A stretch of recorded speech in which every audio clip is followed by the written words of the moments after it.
But there's no light for podium the one, yeah. podium one. Oh, okay. So it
Good morning, everyone, and welcome to this Municipal Council meeting, Tuesday, September 24th, 2024.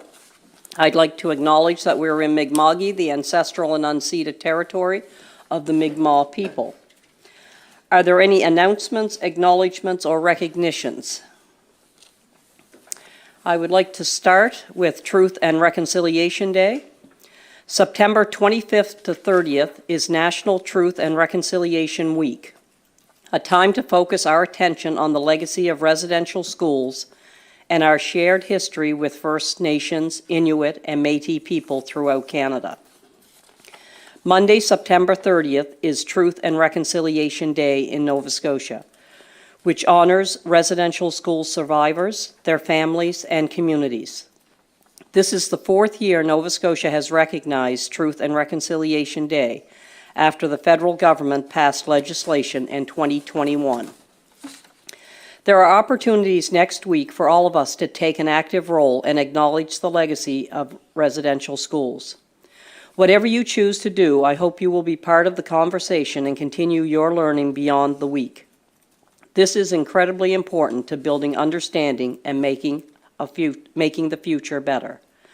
By making the most of opportunities to listen, learn, and share, we help lift the voice of Indigenous people. We also help dismantle systemic racism, inequalities, and discrimination, and build a strong future.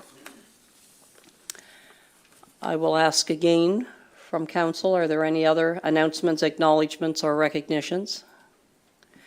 If not, I had the pleasure yesterday of attending the 125th anniversary of Highliner Foods, and it dates back to 1899 when the Smith brothers decided it was there was an opportunity there to open up a fish plant and develop a fleet of ships to do this. And it was actually held at the Fisheries Museum, and that, I didn't know that, but that is the first fish plant for Highliner Foods. That's where it originally started. So it is located in our municipality, and Highliner has been one of those companies that have been able to diversify in order to stay, I guess, current or be able to survive everything that's happened in the fishing industry. They had showed a slideshow, and one of the slides actually showed 18,000 people laid off when the cod industry closed, and how they've had to diversify from fresh fish into frozen fish, value added, and they still are employing throughout all of their companies 2,000 people. So Mr. Henniger was there, Mr. Dimon was there, and a lot of other individuals were there as well to be part of this celebration, but it definitely speaks volumes to the resiliency of a company to be able to branch out and change directions to stay viable. So I do have a few words here. Over 125 years ago, 5 brothers of the Smith family started a seafood company in Lunenburg, Nova Scotia. The brothers wanted to offer exceptional products and services to their neighbors in their community. The Smith family's efforts quickly earned the respect of families throughout Eastern Canada and soon after from coast to coast. Today they are one of North America's largest producers and marketers of frozen, value-added seafood products, and a family of great people and strong brands with a dedication to excellence. For over 125 years, they have operated as a responsible corporate citizen, and in the past 2 decades in particular, they have deeply embedded sustainability practices into their DNA. They are committed to continuous improvement and to building on their progress to date. So again, on behalf of the municipality of the District of Lunenburg, I want to congratulate Highliner on 125 years of successful business in our community. Is there anyone here for public input? Not seeing anyone. Ask for the approval of the agenda, and are there any additions or our CAO. Yep, thank you, Mayor. I would like to add another item to the in-camera agenda, land negotiations under Section 22A of the MGA, and I would ask that that be added as item 14.4A, so it would become ahead of the personnel matters. Okay. Councillor Bell. I'd like to add an item under the public agenda for travel expenses. Under Councilors' Matters, 12.4.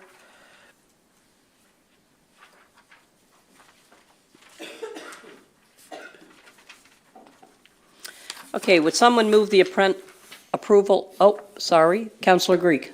I'd like to declare conflict of interest on 11.2.1. 11.2.1, and that's a family member that's employed? Okay. Okay. Are there any other additions, deletions to? If not, would someone move the approval of the agenda? Moved by Deputy Mayor Oikel, seconded by Councillor Hubley. All those in favor? Opposed? Motion is carried unanimously. There are no minutes to approve, no RFPs, presentations at 9:15, and we are at 9:07. We'll move down to, I'm looking for some quick, 11.2.2, Designated Community Fund Project, Lunenburg Yacht Club. And again, this is monies that we collect on their behalf for fundraising, so we issue the tax receipt, then we reimburse them back through the Designated Community Fund, their money. And I believe this is in Councillor DeLong's district. Would you be prepared to move that motion? Certainly.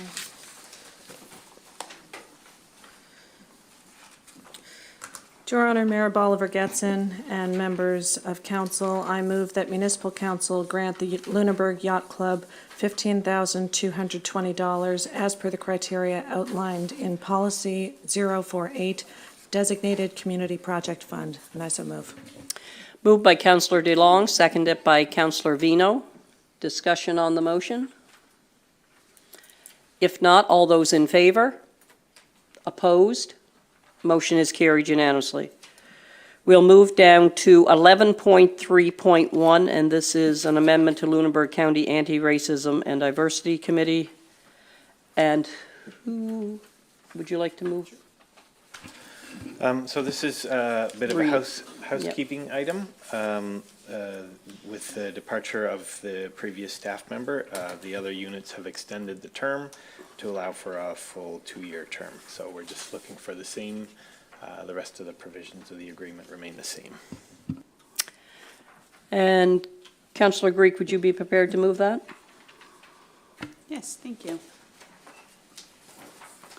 To her honor, Mayor Bolivar Getson and members of council, I move that municipal council approve the adjusted end date of the Lunenburg County Anti-Racism and Diversity Intermunicipal Regional Agreement to September 30th, 2026, and I so move. Moved by Councillor Greek. Is there a seconder? Seconded by Councillor Haysom. All those in favor?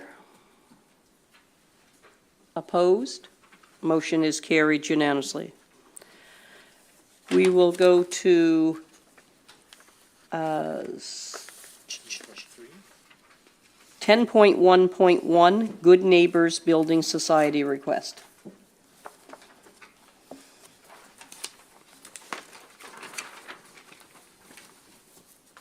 And this is a recommendation from the Policy and Strategy Committee.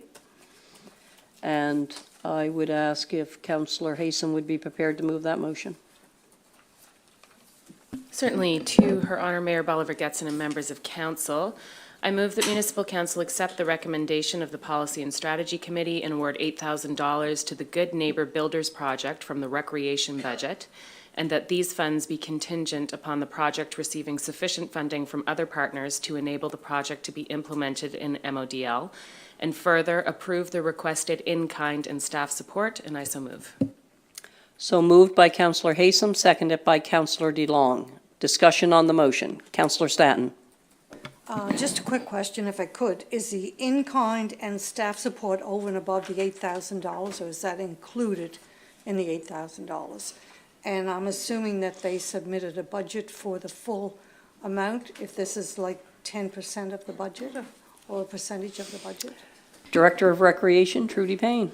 Yes, they did, and the in-kind and the staff is above and beyond the 8,000. So the 8,000 is actual cash that they're looking to leverage other funding opportunities for. So same with the in-kind, it would help leverage, but it would be above and beyond the 8,000. So I just wanted to clarify that. Do we know what their total budget is? And do they have a plan? I'm assuming they submit a budget with a plan and numbers? They do, it's around 69,000, 70,000 for the total budget. Councillor Vino. Thank you. I just wanted to share some of my comments from last week's Policy and Strategy Committee. I recognize the concept and importance of combating socialization, but I'm hesitant in the amount proposed. There's no plan that was brought forward on how they're going to measure the success or reporting back. And I think back to our grant program that we do, and this amount exceeds tremendously what we normally give to our grants that get applied for. So I won't be in favor of the full ask of this motion. Deputy Mayor Oigel. My question was similar to Councillor Stanton's, but I'm wondering, added addition to it, is what is the in-kind and staff support that is required? How many hours per week will staff be doing the work? And will it be an ongoing indefinitely? And why? I wasn't here at the Policy and Strategy meeting because I had an appointment. But regarding what Councillor Vino said, is there a particular reason, as well as my other questions, why they aren't going to be reporting, having a report back on how they're using the money and how it's done, just like we do with other grants? So we would be asking for that stuff, as we normally would, as part of our funding. I can't answer with specific numbers per hour, but I can speak to what they were asking for in-kind and staff support. So the in-kind would be promotions of the program, and when they organize to bring neighborhoods together to help promote that as well, help them source venues that they could host these events and perhaps even provide the venues. So for example, if it was good weather time, not necessarily winter, and a park could be used for some of those, perhaps it would be one of our parks, so that would be an in-kind because they wouldn't be, we wouldn't be necessarily charging them rent. So that's some of the in-kind, but also some of the staff support, and they're also asking that at least one staff person get trained in the Good Neighbor Project, so that basically once it's not, they come in, do some of this, and then it goes away, so they're looking at sustainability. And the reason why they approach the Recreation Department is because essentially we're the ones in community development, we're the ones that work with a lot of the nonprofits in the community. And so it seemed like the more natural fit with this particular department over any other department in the municipality. So that's some of the, that would be some of the in-kind and some of the staff support. So it would be the intent if there's, if it's successful and we're bringing communities together. If we're really successful, it's, sort of like the community building. The community will help support it, and they'll, and they will get trained, and so on, so that we can continue to build good neighbors. And we do see examples in our community already. I think a number of councillors brought up those examples. So we'd like to use the Good Neighbor to get out there in more communities so that we can see some of that great work happening. And one of the things that they really talked about was the social isolation, especially when it comes to seniors. Councillor Greek. Thank you. As I expressed last week, and I was opposed to it last week, I will be opposed to it again this week. I'm uncomfortable with the amount, similar to Councillor Vino. I would feel better if I knew the plan on how to get this app on people's devices and how that communication plan is going out and showing our population how to use the app. So I will be opposed. That would be part of the training that they would provide, and so the initial would be to bring some of the movers and shakers, to be honest, in the community together, those neighbors. We'd be showing them how to use the app, and then part of that would be them going out in the neighborhood and helping download and show the app. I'm not a tech person, so I'm probably the worst person to be speaking to technology, because there is not necessarily my friend, because I had some questions around that too, and I'm like, well, if it's around it's around socialization, how can an app help? But they explained it a little bit better. And that is why the motion, if I can just go back to that, the 8,000 is contingent on them securing other funding. And the reason why I brought forth the recommendation is it's just not for one nonprofit group or one community. The intent is to have a wider impact on the municipality. Councillor Hubley. I've knocked on a few doors in the last couple of weeks, and I see a lot of isolated seniors. I see seniors that have no idea what's going on in their community. I am one of those counselors that will be out there knocking on the doors to make sure that our seniors are brought together, not just seniors, everyone in the community. I think this is an important program, and I think it can only do good for the isolation that we see. Councillor DeLong. Yeah, I fully echo that. I think that this is a program that has so many potential benefits, so many ripple effects that can benefit our community and our residents. I do share the concerns about our grant program and how this kind of fell outside the schedule and received funding that might otherwise not have, but I definitely support the program.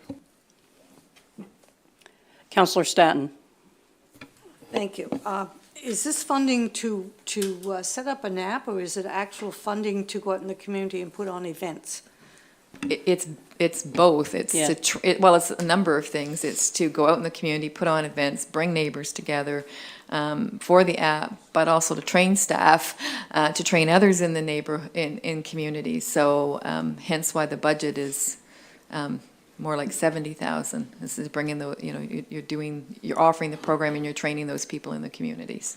I think we're all aware of challenges for seniors and the internet and all the rest of it that they're challenged to use. I'm just wondering how often they would use an app to gain the information they need. And there's not enough information about this to help me support it. I'd like to see their budget, their other funding partners, stuff like that, before I can say, yes, this is okay.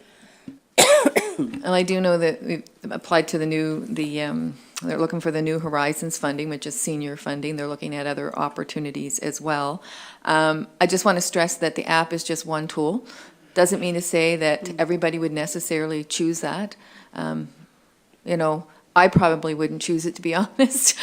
I'd be the person looking for, the face-to-face, and that's part of it as well. So it's really to get to know your neighbors, and so that when you know that, a neighbor hasn't seen Mrs. Smith for 2 days, maybe that would encourage somebody to go to Mrs. Smith's home.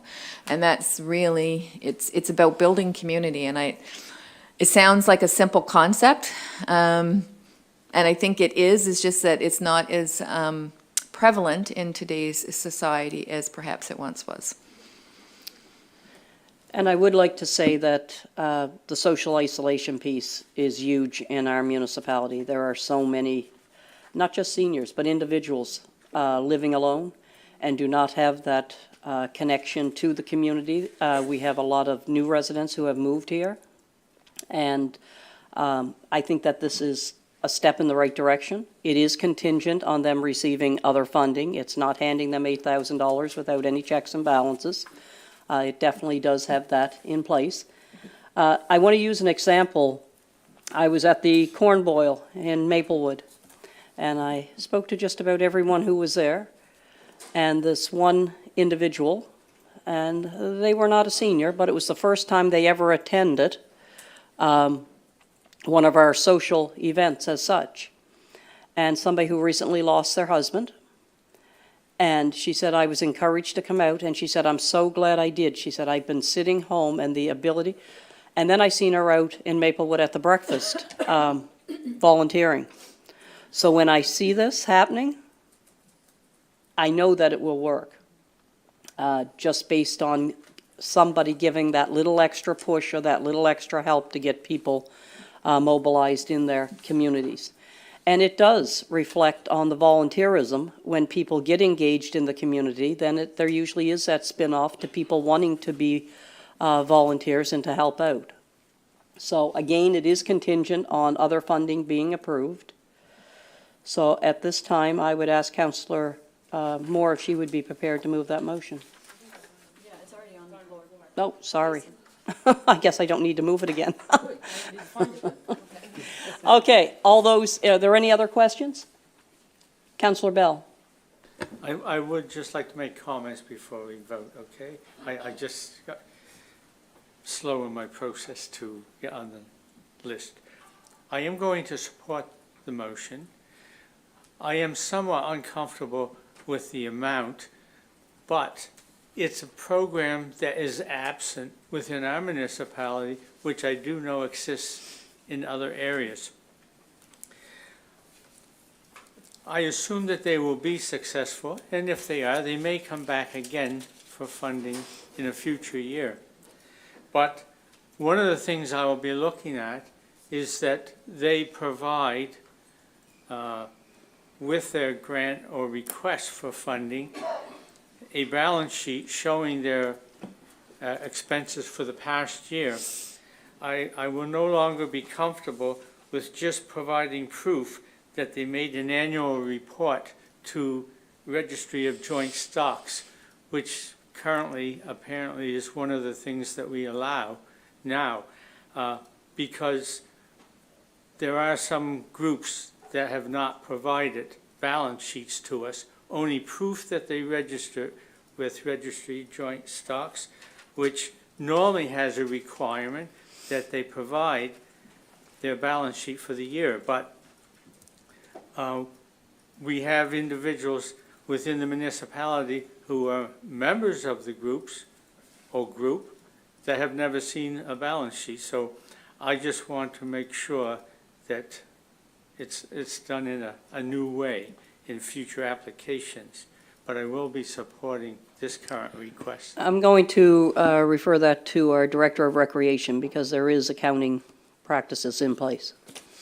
We do ask them for financial information at the end of, and they do give a balance sheet, an income statement. We don't present that in the public format when we don't bring everybody's balance sheets. One of the other practices that we do use is we make sure that they're active with Joint Registry of Stocks, and it will show whether they've submitted their financial statement. So it's another checkpoint, but they do provide us with financial information before we release the final 25%. Councillor Greek? Okay, I'm really liking this conversation. My mind's being changed a bit. I would like to know, so I'm the individual who had called that lady that morning. How would this program have made that connection instead of me calling? And I'm open for Okay. anyone. I'm just trying to get my head around your. So Yes. you said she was Yes, at this yes, event Yes. because someone told her that was me that morning. How would this program have got that message to her?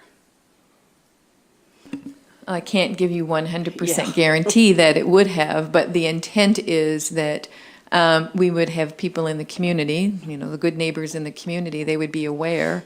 They would know, okay, this is an individual that I'm noticing not going out very, so I'll take the time and the effort to call and encourage and maybe even go and attend the event. So that's the intent of it.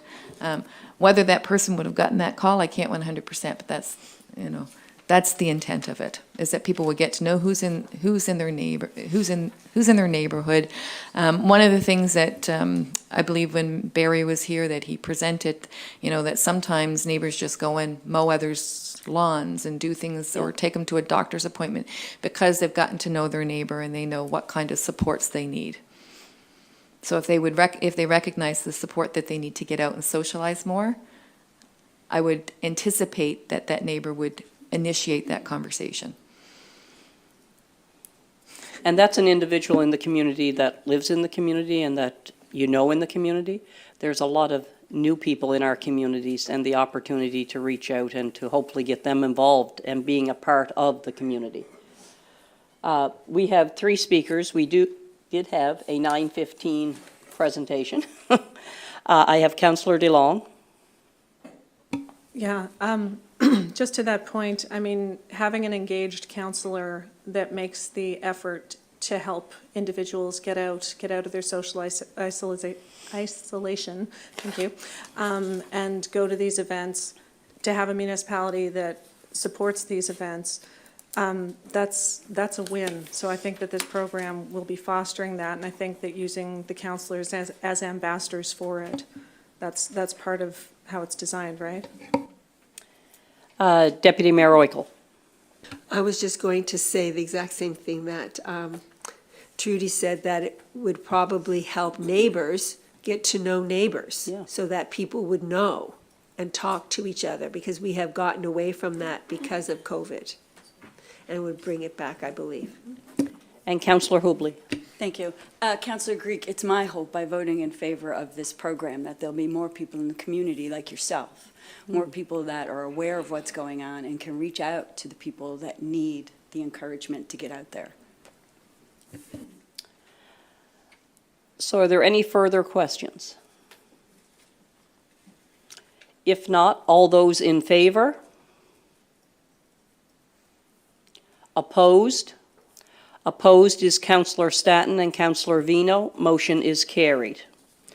We will now go to our 9:15 presentation, and I believe we have Dana Inglis online with us. Good morning, Dana. Hello. Good And- morning. How are you? Not too bad.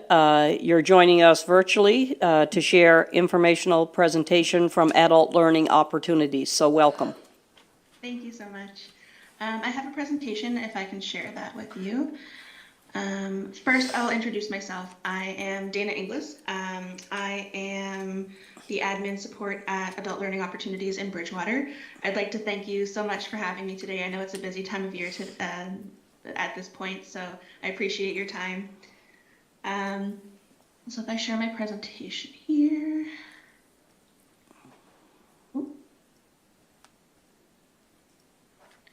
So I am, like I said, the admin support at Adult Learning Opportunities.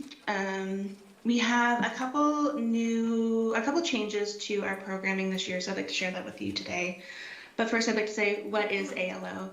ALO, or Adult Learning Opportunities, is a nonprofit, we offer free learning programs to anybody in Lunenburg County.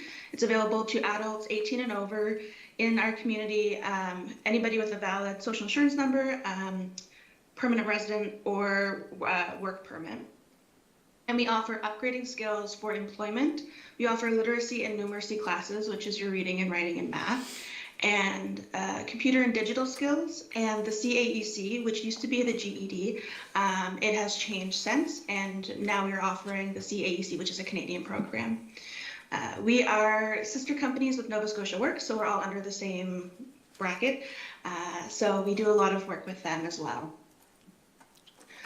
I don't know if you were familiar in the past, but we were doing an adult learning program class setup. So people would come in for their reading, writing, math, and we would help them with that, and then the GED.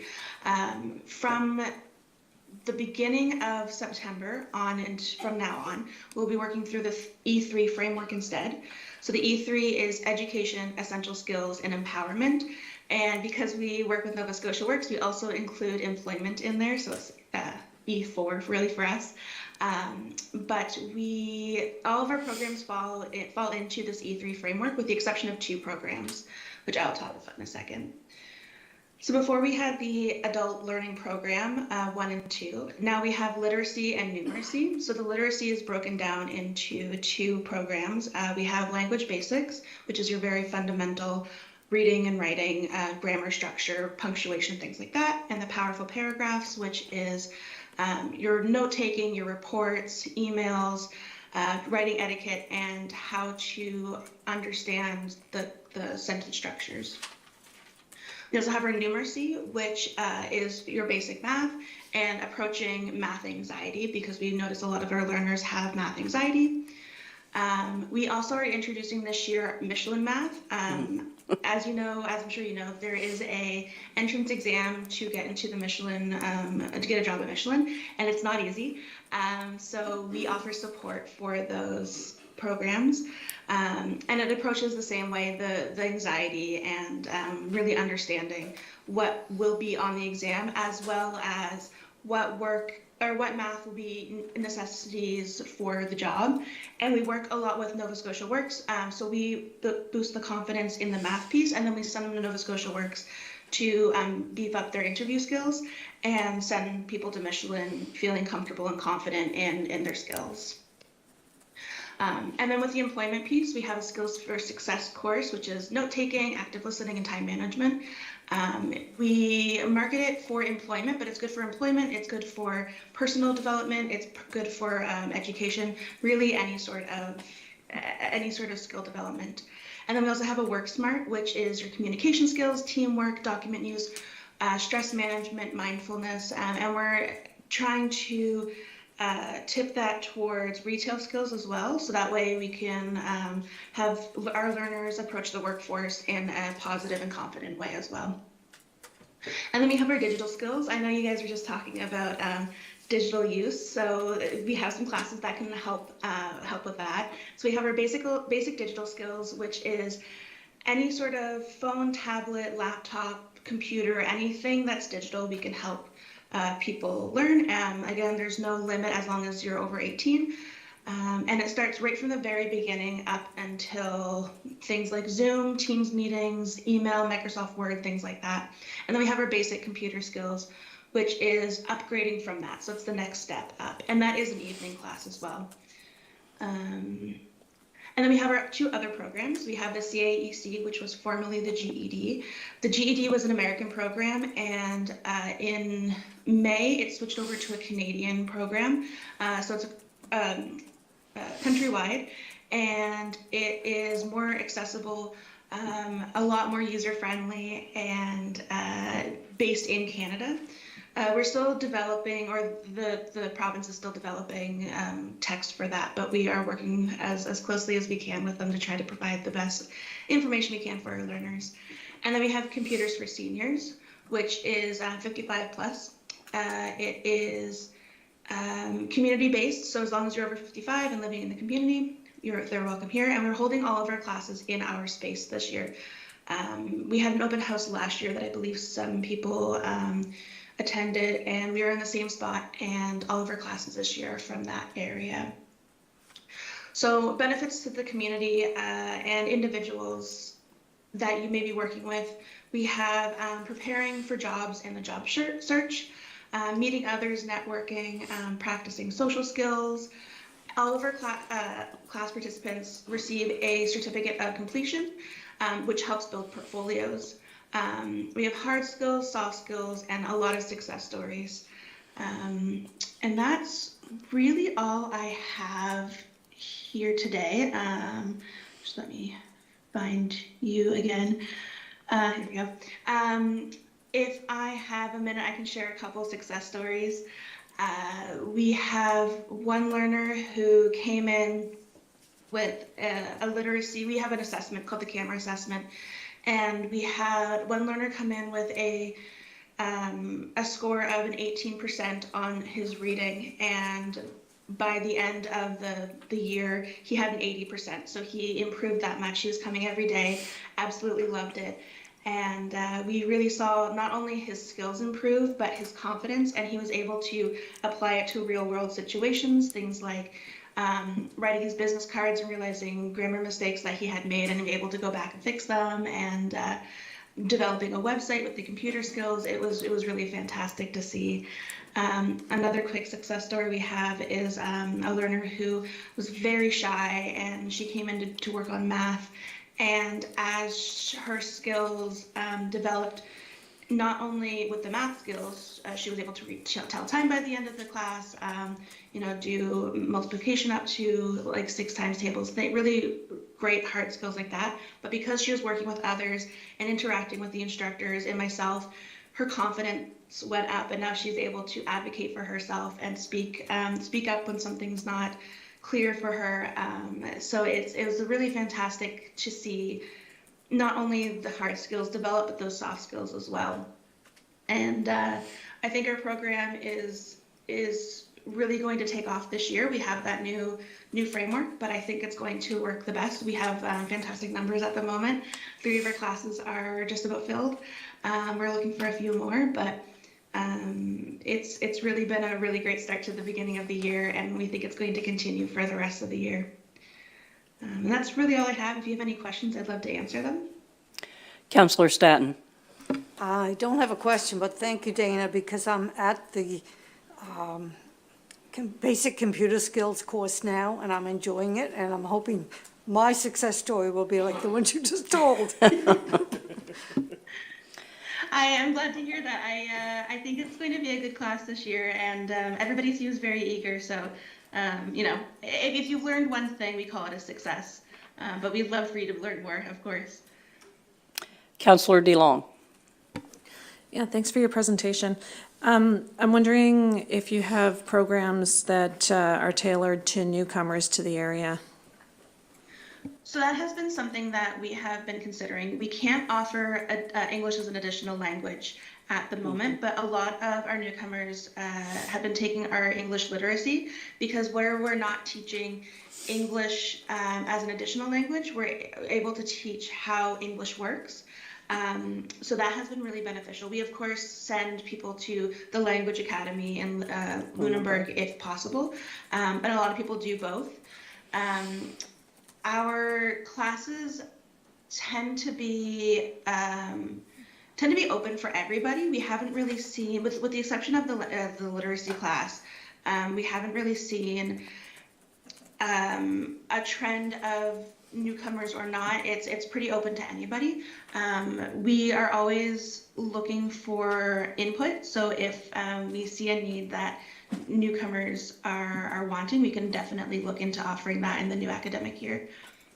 That's great, thanks. Can I ask a quick follow-up? Supplementary? Yeah, what about financial literacy skills? Like you've got your intake program for Michelin and so forth. I think that's a wonderful, wonderful service. But yeah, financial literacy is key. We had a class last year called Money Management, and we saw low attendance for that, so we didn't continue it this year, but it's definitely something that we can offer if we find interest in it. And it might be something that we offer. I didn't develop the courses this year. It was I don't know if you have spoke to Jen Meister. She's no longer with our company, but she had developed that class last year, and it was really, really beneficial to the people who have attended. So it might be something that we can bring up in the next agreement and offer in the following years. Awesome, thanks. Councillor Hobley. I have 2 questions. When you're putting on these programs, can people join at any time? Excuse me. I know sometimes I'll see something, I don't know. Can they join halfway through a program and still get the benefit, or do they have to start on a certain date? So this year we are offering the courses as a cohort, so starting on a specific time with class times and ending on a specific time. But we do offer them several times a year. So what the classes that we're offering now will be offered again in November, and then again in February, and again in April. So if somebody misses out, it's kind of hard because we do follow a loose curriculum. So it is all learner based, but we're trying to keep on time, but we are always taking people in for the next course. Awesome. Can you put your contact information out there? Phone number, email? Yeah, absolutely. Thank you. Would you like it now? I can. Yeah, whenever. So our phone number is 902-930-4555. Okay, perfect. And our email is alo@empsolutions.ca. Thank you. And Deputy Mayor Oikel. I'm just wondering about the times. You said that the computers course for the more advanced is in the evening. Are you offering the senior ones in the evening? Because I know that for most seniors, evenings are very difficult for driving, especially now that winter is coming. So I'm just wondering if you have those classes during the day. We do. For the seniors in particular, we have them in the afternoon. So we open at 8:30. Our class starts at 9. And the first one is 3 hours, so we go until noon. And then our second one is from 1 until 4. And I think the seniors class is a little shorter. Some of them are twice a week. Most of them are twice a week. Sometimes some of them are 4 times a week. The senior is twice a week in the afternoons for the first cohort, I believe. And we do offer them at different times, just to accommodate, because sometimes people can't do the evening or can't do the morning, but can do the afternoon. So we flip them as the year goes on, so people have an opportunity to take the class at the right time. So I will say that the adult learning opportunities has been around for some time now, and it's great to see the diversification of the program to meet the needs of the community, specifically in relation to Michelin. And when I look at Michelin, that has been a challenge for individuals to get by the math part of the application process. Yeah. So seeing that that's an actual course here definitely should help in those, in the recruiting of people for specific jobs there. Back to the settlement services and ESL, or English as a Second Language, those are offered by different organizations, but they are still offered in the community, correct? It's a little bit difficult in the South Shore. I believe the only place is at the Language Academy in Lunenburg. And with Astrid, I can't remember her last name off the top of my head, but she works with the schooling for newcomer children. Yes. And their families. I believe that's the only places in the South Shore. Otherwise, it's in HRM. Halifax. So it's something that we're trying to accommodate as best we can. We just don't have the funding or the instructors to offer those programs, but we do offer tutoring as well, free tutoring, based on volunteers. And some of our tutors have are newcomers themselves or have worked with newcomers in the past. Okay, I don't see any other hands, so I want to thank you very much for your presentation. It was very informative, so thank you. Thank you so much. Thank you so much for having All me. right. We are going to go to 11.2.3 because we have quite a contingent of individuals in our galley here today. Artie's Cove and Pond Development Committee request. And we have our Director of Recreation with us to lead us through this. Yes, good morning. So I'll go a little bit through a little bit of the background in the executive summary, and then I'll come around to the recommendation that's being brought forth by staff. So at the June 18th, 2024 Policy and Strategy Committee meeting, the Artie's Cove and Pond Development Committee made a presentation to Council seeking support to preserve the ecosystem and infrastructure of Artie's Cove and Pond. Members of the Artie's Pond Wetland Committee had been before Council twice previously seeking support in preserving the wetland and received unanimous support at that time. Since that time, the committee has expanded its focus in preserving the ecosystem and the infrastructure that surrounds the cove and pond. The primary concerns that was brought forth that day at Policy and Strategy are the causeway, the wetland area, the shoulders of the road, the ocean, and maintaining the recreation activities that currently take place both at the pond and on the ocean side. Artie's Pond and wetlands are used currently for fishing and serves as a large water reserve during dry periods. The wetlands are home to many animals, and over 40 species of plant have been identified, and this was when Coastal Action conducted some of their wetland surveys and research. They identified approximately 40 species of plants. Artie's Cove and the causeway provides efficient access between Broad Cove and Cherry Hill for emergency services, provides the opportunity for people to enjoy scenic views of the ocean, and it provides public access to the coastline, and it has become a very popular surfing area on the South Shore. Surfers from all over come to surf here it has become a surfing destination. And I just know one of the days that I went down, there was a lot of parking, a lot of people on the side of the road, and I was not just seeing Nova Scotia plates. No. I was seeing plates from California, from all over. So it definitely has become a surfing destination. The committee brought forth concerns about the current condition of the causeway, which is deteriorating each time there is a storm. The shoulders of the road are also deteriorating, creating an unsafe place to park. So you can imagine if there's no place to park and it keeps getting eroded, the shoulders, it's not going to prevent people from coming there and surfing. They're coming there for the conditions and they're going to park where they can. Concerns were also expressed about the conditions in Artie's Pond. The culvert is often obstructed, which leads to fluctuating water levels in the pond, which have consequences for the wildlife and vegetation. So at that presentation, the committee showed pictures, and I don't have them with me today, so I'm hoping you guys can remember the before and after.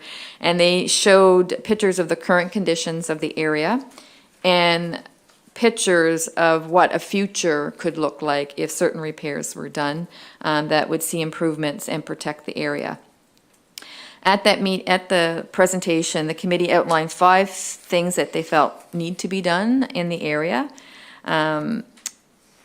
It is of their opinion that the province should repair and strengthen the Armour Rock barrier. This is to protect the road and the infrastructure. Sitting as a staff person around the table, I often hear from the firefighter side that if this road was taken out, it does increase. They have to use an alternative route. It's just not necessarily in great shape itself. They would probably know more the name of the road. I can't remember, and can add time. So in an emergency, adding time to get somewhere is always a concern. To rebuild the shoulder of the causeway because of parking.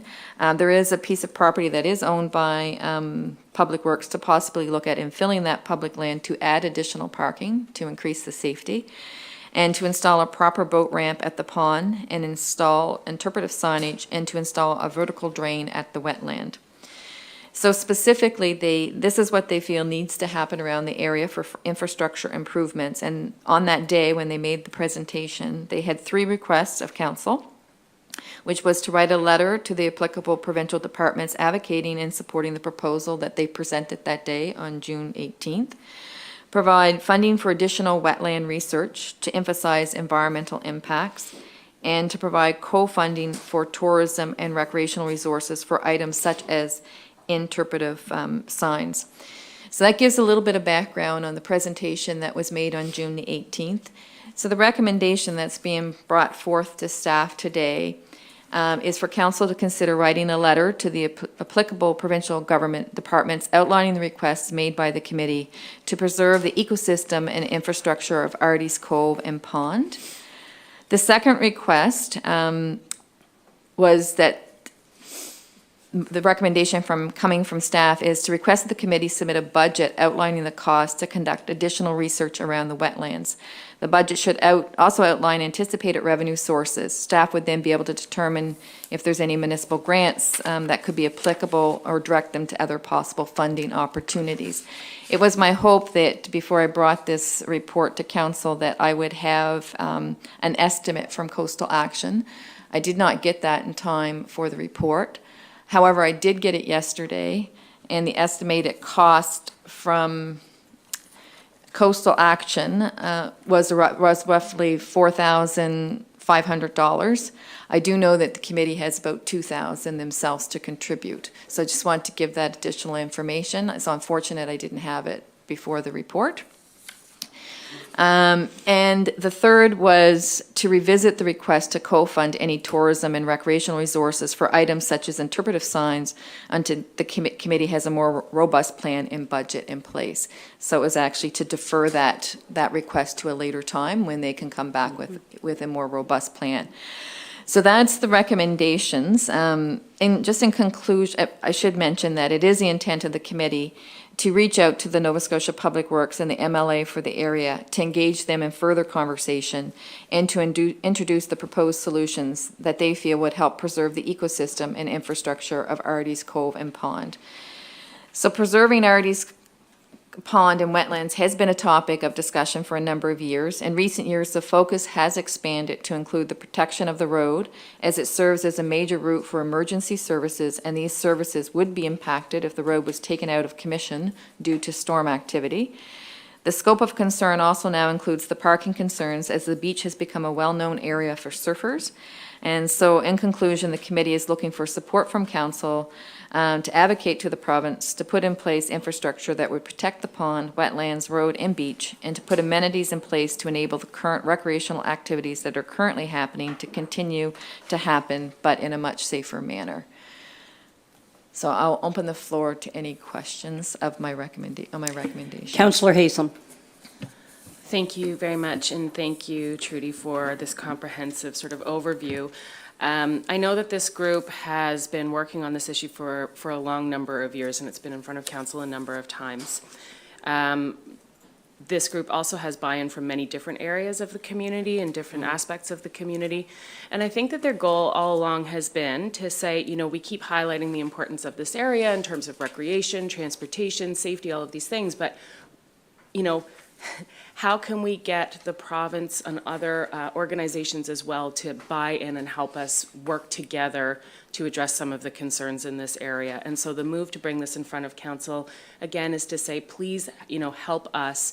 Please recognize that there is a variety of different aspects of the community that see this as an important part of the Broad Cove area and of the municipality for the reasons that are outlined here. So I just want to acknowledge all the hard work that this really committed group of volunteers has put in over the years and their efforts to try and make a difference for this area that is becoming more vulnerable as time goes on, and more important also in terms of tourism. So thank you very much, and thanks to everyone for coming out today.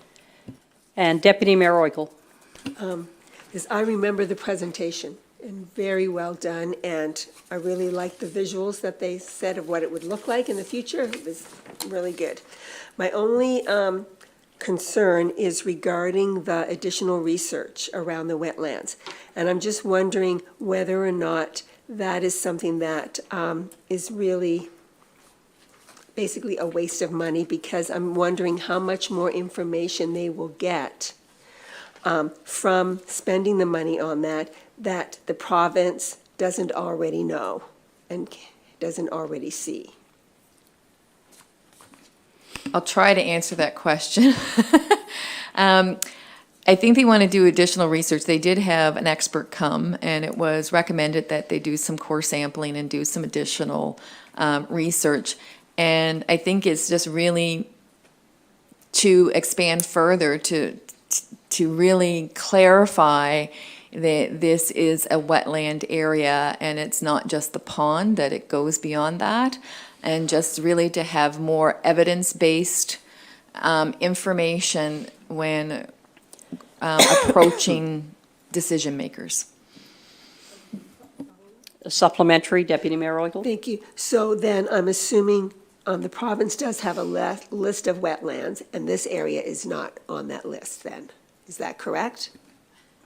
I would have to go back and verify that. I don't think it's necessarily a designated wetland through the province. And I would have to go back. Yeah. I'm going to look. I'm thinking this one may be. Their wetland specialists visited the area, and they said it was definitely Yeah. a wetland. There's no doubt about that. So we would have to have a motion for you to speak. So if that's the wish of council. So, like, it is a wetland. We all know it's a wetland. Absolutely. But whether or not the province acknowledges that as a wetland, and if they do acknowledge it as a wetland, then perhaps there's no reason to do this added information and spend for the committee to spend more money or to raise money for that particular thing, whereas their money could then be put in better use in another area. That's why I'm just bringing it up. No, and those are valid points. I think that there's a number of people that recognize it as a wetland. I'm not sure if it's 100% if it's designated within the mapping system of the province. And this is where they would like for it to go, that it become a designated. I feel fairly confident that in what I'm saying, but what I will be prepared to do is reach out to the Department of Environment to see if it's actually designated or not, and can bring that information back to council. Because Counsel- I'm sorry, I just wanted to say, because that would then, we wouldn't need to do that particular motion to give for money if it already is, right? Sorry. Councillor Vino.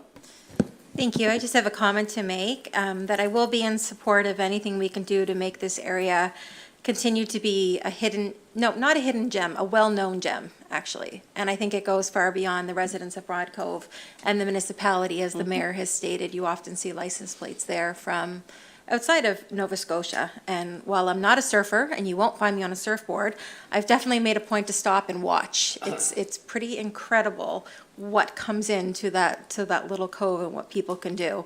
I also love the idea of interpretive signage. I'm old school, and if I pull off, I take the time to read those. So if that point does come, I'd love to see that as well. Councillor DeLong. Yeah, very, very much in support of this. And I like that the municipality is recognizing that the whole ecosystem approach is the best one.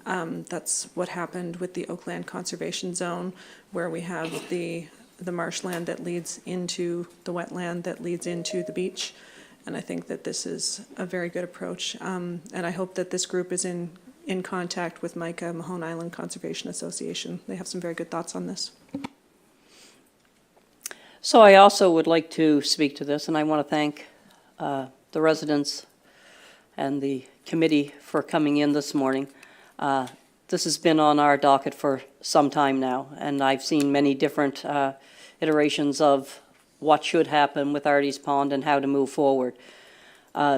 Definitely traffic congestion in that area on a busy day with the surf up.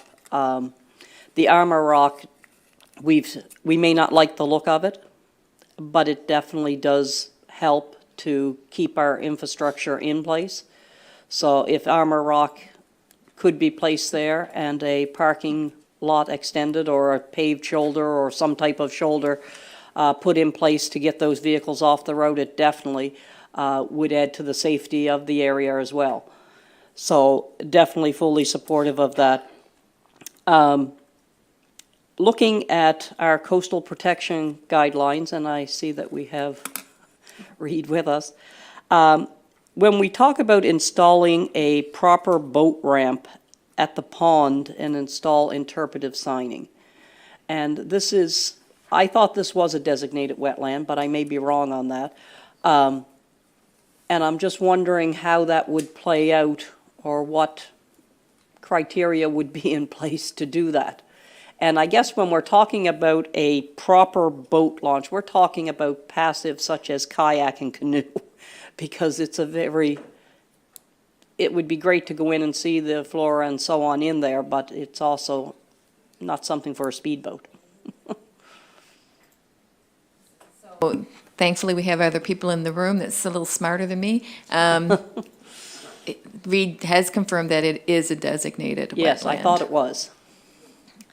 And he can also speak to the other question that you had. Yeah, just with respect to a boat launch, it wouldn't typically fall under our protections, given that it's not usually involving a structure. So it would be more of kind of site works. There is limitations to how much work you'd want to be doing around a wetland like that. So just generally, and of course, the province, their role really is in controlling how infill and things like that occur in a wetland. So whatever would be needing to be done is more within their jurisdiction and ensuring that it's not impacting the wetland negatively. Okay. And the last point that I'd like to make is in relation to the vertical drain. And I take it that is for when the water level gets high so that it can drain across the cross culvert and exit the pond. Is that what we're referring to there? I'm looking at you, Trudy, but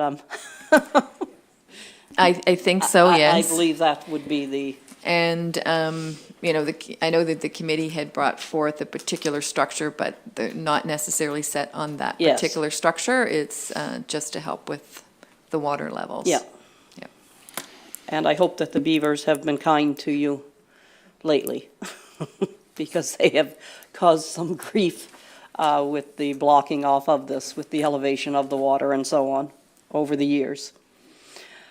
Any further discussion?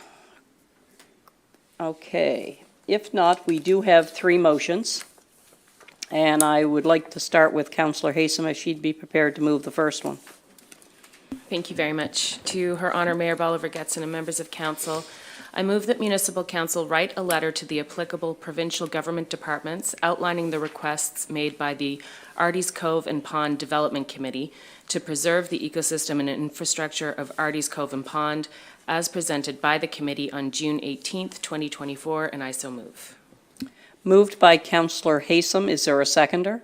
Seconded by Councillor Greek. Any further discussion on this motion, or any discussion on this motion? Question has been called for. All those in favor? Opposed? Motion is carried unanimously. We'll move down to the second part of the second motion, and I would ask Councillor DeLong if she'd be prepared to move that motion. Yes, certainly. To Her Honor Mayor Bolivar Getson and members of council, I move that municipal council request that the Arties Cove and Pond Development Committee submit a budget outlining the costs to conduct additional research around the wetlands with an outline of anticipated revenue sources, and I so move. So moved by Councillor DeLong. Is there a seconded by Councillor Haysom? Discussion. Deputy Mayor Royko. Yeah, so they're just, I will be supporting this motion, but I would really suggest that the committee find out whether or not it is required to do, whether or not what they're going to learn is really going to be useful above what already the province already knows. That's just my thoughts. Any further discussion on the motion? Question called for. All those in favor? Opposed? Motion is carried unanimously. Councillor Bell, would you be prepared to move the third motion? Thank you, Your Honor. To Her Honor Mayor Bolivar Getson and members of council, I move that municipal council defer the request of Arties Cove and Pond Development Committee to co-fund tourism and recreational resources for items such as interpretive signs until the committee has a more robust plan and budget in place. I so move. Moved by Councillor Bell, seconded by Councillor Moore. Discussion on the motion. Councillor Haysom. Thank you. Excuse me. Thank you. Yeah, my hope is that that there is some kind of budget that or proposal that can be in place before the next municipal budget, so that it's something that the council can begin to plan for as we move forward. Because I know that these funds don't just appear overnight, and it's great to have planned for them. So I'm in support of this. Any further discussion? If not, all those in favor? Opposed? Motion is carried unanimously. We will now take a break and resume at 10:15.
Welcome back to our council meeting. We're going to continue with 10.1.2, Common Lands at Broad Cove Beach, and I'm going to turn this over to our CAO.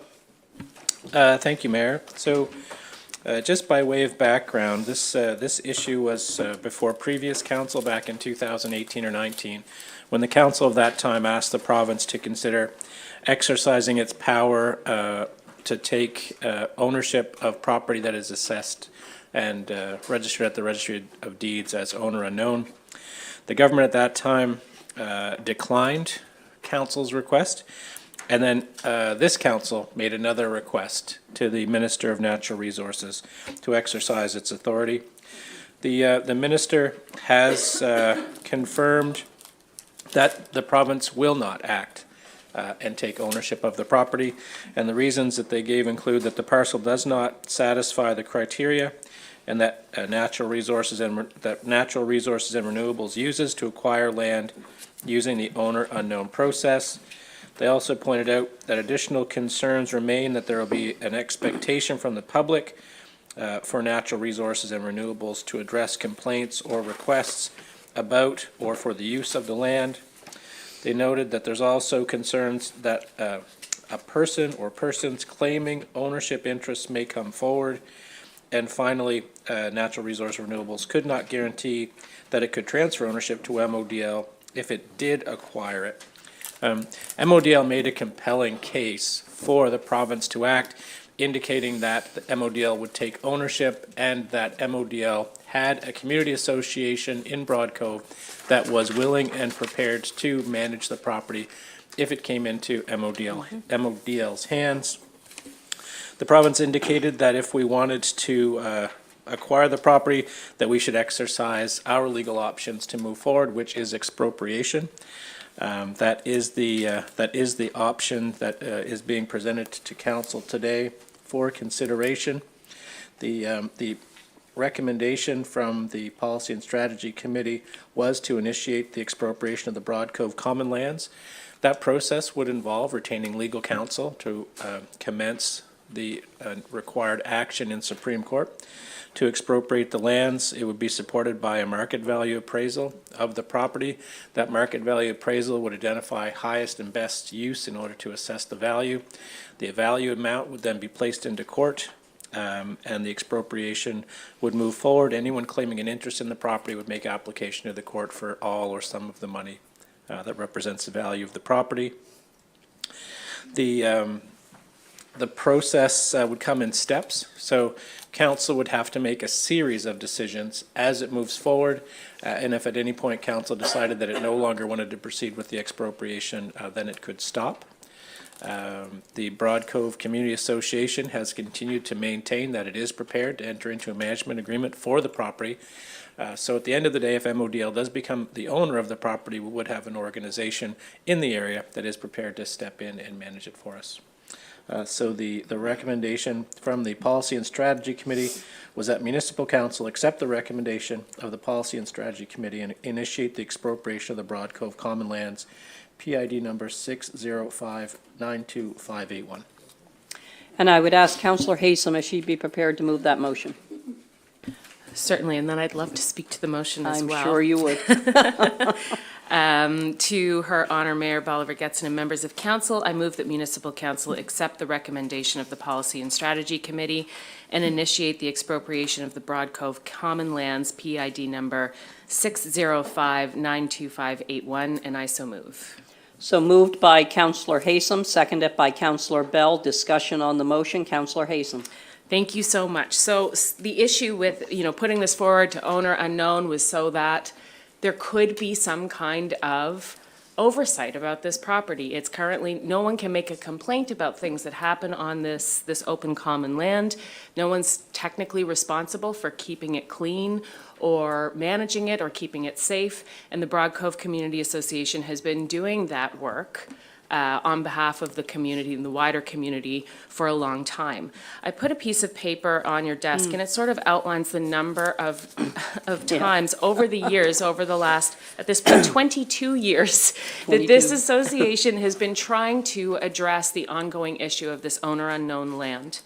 And a point was just made to me by Claire and Shelley during the break that, when we talk about all of those surfers who come and visit Artie's Cove and go surfing, then they go and camp on the Broad Cove Commonlands, right? So there's a real correlation of what's happening in the Broad Cove area, and I think that this also speaks to the number of years that the community as a whole has been trying to address some of these outstanding issues that are happening. So I really hope that we're able to move forward with this. I understand that it is also an expense for the municipality, but if we look at the type of community asset and coastal asset that this piece of property represents, this is going to be of real true benefit for the municipality for many years into the future in terms of coastal access. And we have the support of this really amazing group that wants to participate in it with us. So I'm really hopeful that we can move forward, and thank you very much. Councillor Bell. Thank you. And I certainly support this move. While there is an expense, the one thing that I have heard in recent weeks is complimenting MODL for getting water access to lakes, ponds, rivers, and to have a beach area, that's just the icing on top, I think. So I will certainly look forward to seeing how we can progress to get this into the public domain. I also would like to speak to this. This has been on the docket for some time, and I definitely thank Councillor Haysom for bringing forward the Broad Cove Community Hall Association AGM with all the dates in chronological order, how or what has transpired over the years. And I guess we've exercised every opportunity or looked at every opportunity to do this without expropriation. And the owner unknown process should have worked, but unfortunately, the minister said no. So I definitely support the expropriation efforts here to move forward. The Broad Cove Community Hall Association has definitely proven themselves over and over again to stewardship and to being a community that definitely are hands-on and making sure that their community is looked after.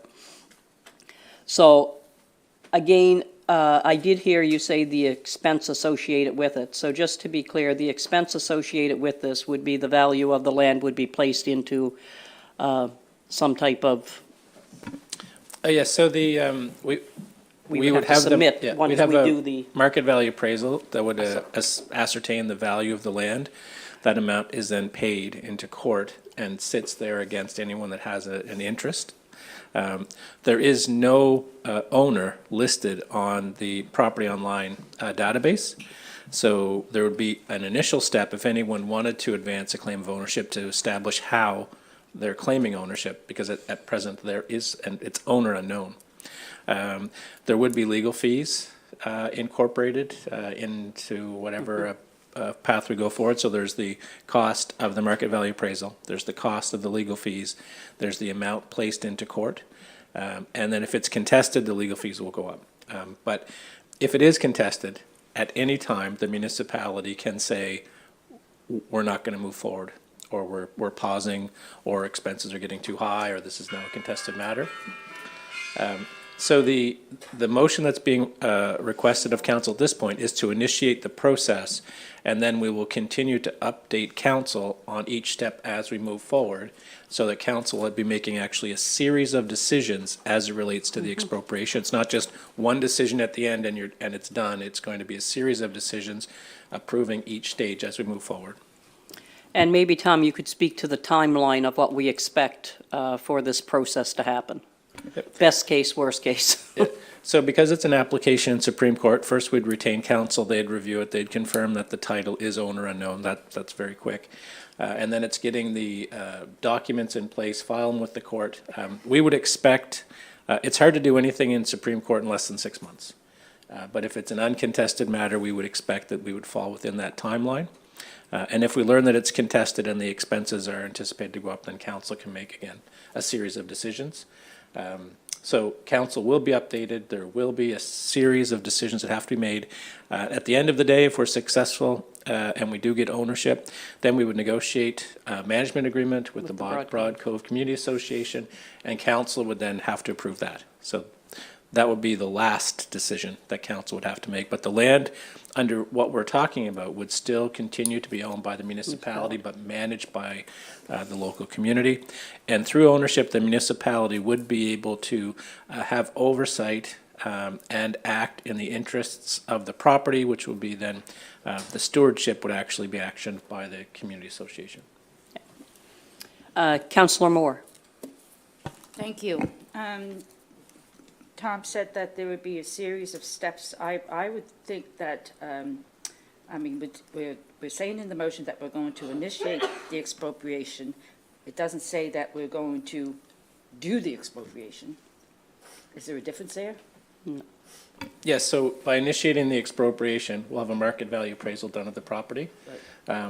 Depending on what that comes back at, council may make a determination that it's too much money Okay, to put into court. Right, that's where I was going at, because I thought maybe with the market value, we know it's on the water, so it's not gonna be cheap. And the market value may deter us from moving forward or not. But I didn't know with this motion if we had an off-ramp or not. Yeah, so there'll be a series of decisions that council will Yes. have to make. So we anticipate that the value of the property is going to be impacted by the limited use to which you can put to the property because of the coastal protection land use bylaw that's in place with the setbacks and the requirement for elevation. So what the appraisal will look at is what limiting factors go into the value of the property, because it is coastal property. It's right on the water. But the use to which you can put to that property is limited because of the land use bylaw. So that goes into the professional appraisal. That comes back to council. Council will either have to accept or reject that appraisal. If council accepts the appraisal and wants to still move forward, then council has to approve that expenditure to go into court, and then we'd retain legal counsel to move forward. Council would get the estimate for the legal fees, have to approve that, and then we move it ahead. But just to be clear, the expenditure, it's not really an expenditure unless we have people come out to claim title against that money that we have set aside based on market value approval, correct? Yes, so. It's not we have to take that money and set it aside in more or less a reserve or give to them for. Yeah, so the typical process in an expropriation is the municipality makes a decision that they're going to take property for a municipal purpose. And once that's done, the only question is how much should be paid to the property owner. There's also someone comes forward. Yeah, in a normal case, you know who the property owner is, and so you have market value appraisals done. You have discussions on value. In this circumstance, we have no one on the other side to talk to, so we will determine what we think is market value through a professional appraisal, and that will be presented as part of the expropriation to determine the cost. There may be no one that steps forward. There may be lots of people step forward. And then that money would be returned back to the municipality. Yeah. There's also a cause of action called injurious affection in an expropriation, but that wouldn't apply here because there's no businesses, no other property owners being negatively impacted. Yeah. Did I see Councillor Staton? Councillor Staton. Thank you, you did. I know this expense was not put in the budget, so where will the money come from? It's going to happen, you say, within the next 6 months or before a new budget year. So where are we getting the money from? Say the appraisal comes in $200,000. Where will that money come from to pay that? Yep, so that would have to be a decision made of council. We do have open space reserves that could be accessed for that purpose, but that would be one of the several decisions council has to make moving forward. And I believe based on the next item that's on the agenda, I believe I was told last week that there's approximately $500,000 in our open space reserve. Did I hear that correct? That was my next question. I believe that was public open space reserve. Yeah, I think it's more like Oh, maybe it was more than that. Okay, sorry. I think it was more than 100,000, but I would want to So go. we do have funds in a reserve for this, that could be used for this purpose. Yeah, so there's approximately, I believe, $1 million Okay. in That's what I reserve for thought, open yeah. space. I just forgot to multiply it by 2. Okay. Deputy Mayor Oigel. And how long would we have to keep this money separated? For how many years? It no, would it's be not the you. normal 7 years?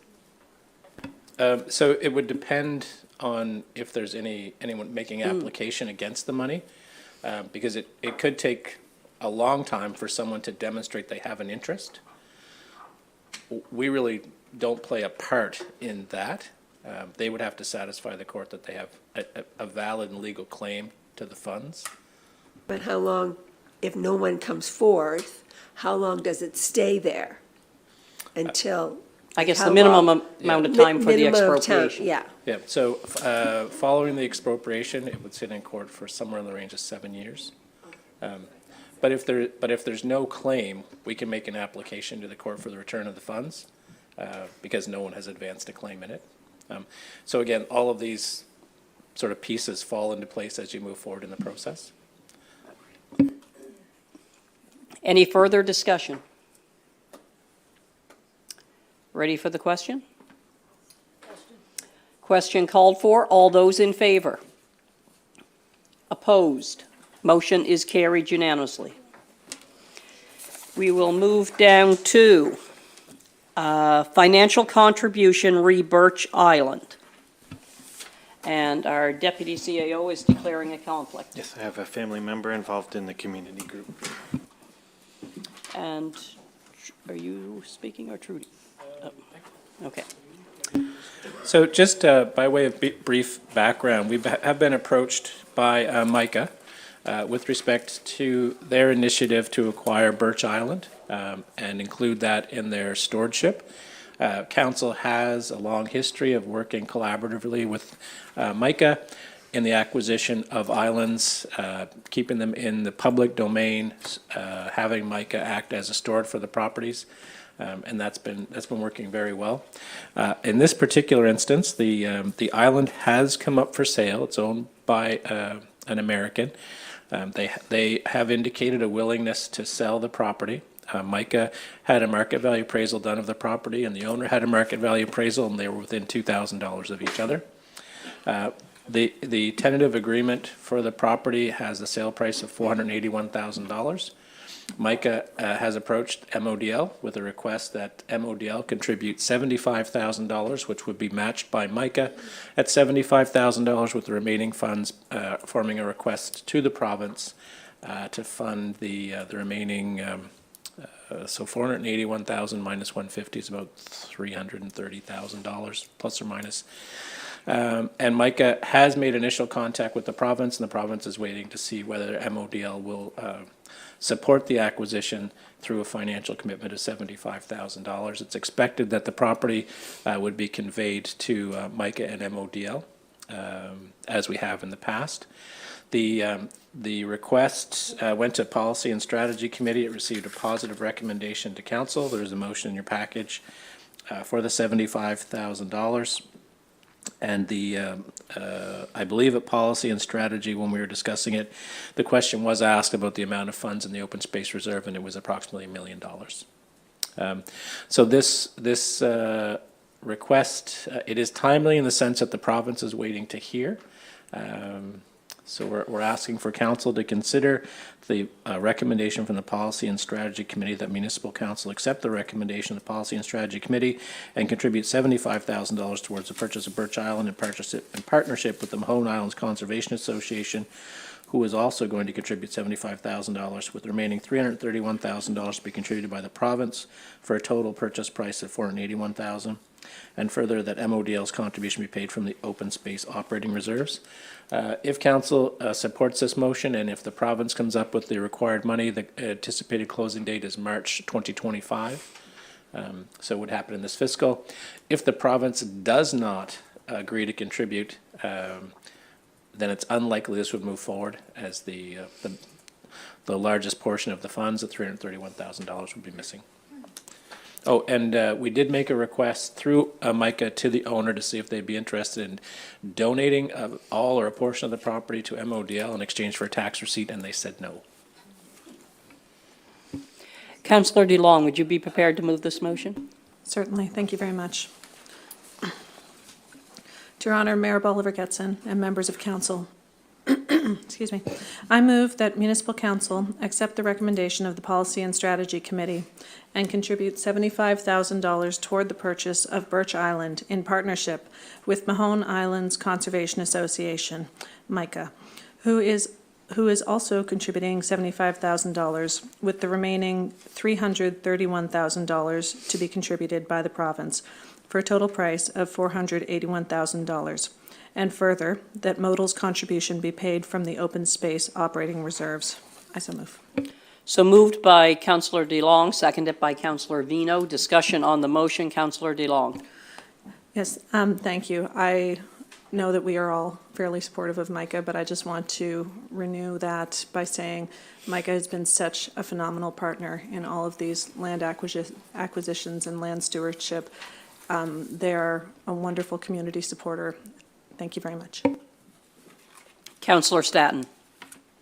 Just a quick question, if I might. Will MODL's name be on the deed? Since they wouldn't let us take ownership, will our name be on the deed?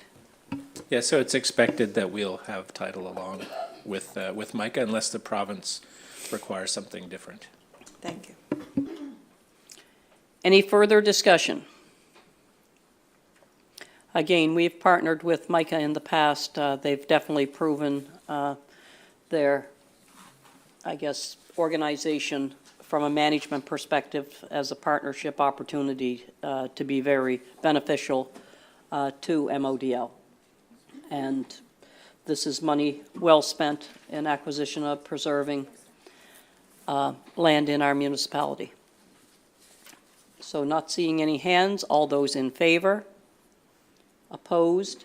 Motion is carried unanimously. We do have someone on Teams. Yeah. So we're moving down to 11.1.3, Letter of Concurrence, MDL 69, Antenna Siting Protocol. And Norma, would you walk us through this? And I apologize. Good morning, Your Worship and members of council. We have before us a request for a letter of concurrence. We received a tower application back in January. The proponent's been working through the process all year. They are looking, it's shared tower. They are the owner of tower infrastructure. They're looking to locate a telecommunication tower in Middle New Cornwall. That area is totally underserviced from what I'm understanding for cellular coverage and any coverage. So because of the location of the proposed site to multiple residences, there was a community meeting held at the Middle New Cornwall Fire Hall in July. There were some residents out. They've received a lot of communication in support. They've received some questions as well. For clarification on the tower site and why that was picked. But as far as the consultation was held, all the questions and concerns have been met. So they followed our protocol completely, and we're looking for a tower letter of concurrence to be issued.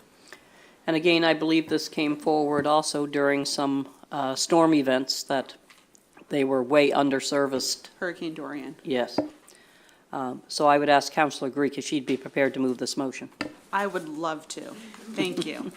To Her Honor, Mayor Bolivar Getson and members of council, I move that municipal council issue a letter of concurrence for a telecommunication tower at PID 602-13246, 2165 Cornwall Road, Middle New Cornwall, as the application has met the requirements of MDL-69 Antenna Siting Protocol, and I so move.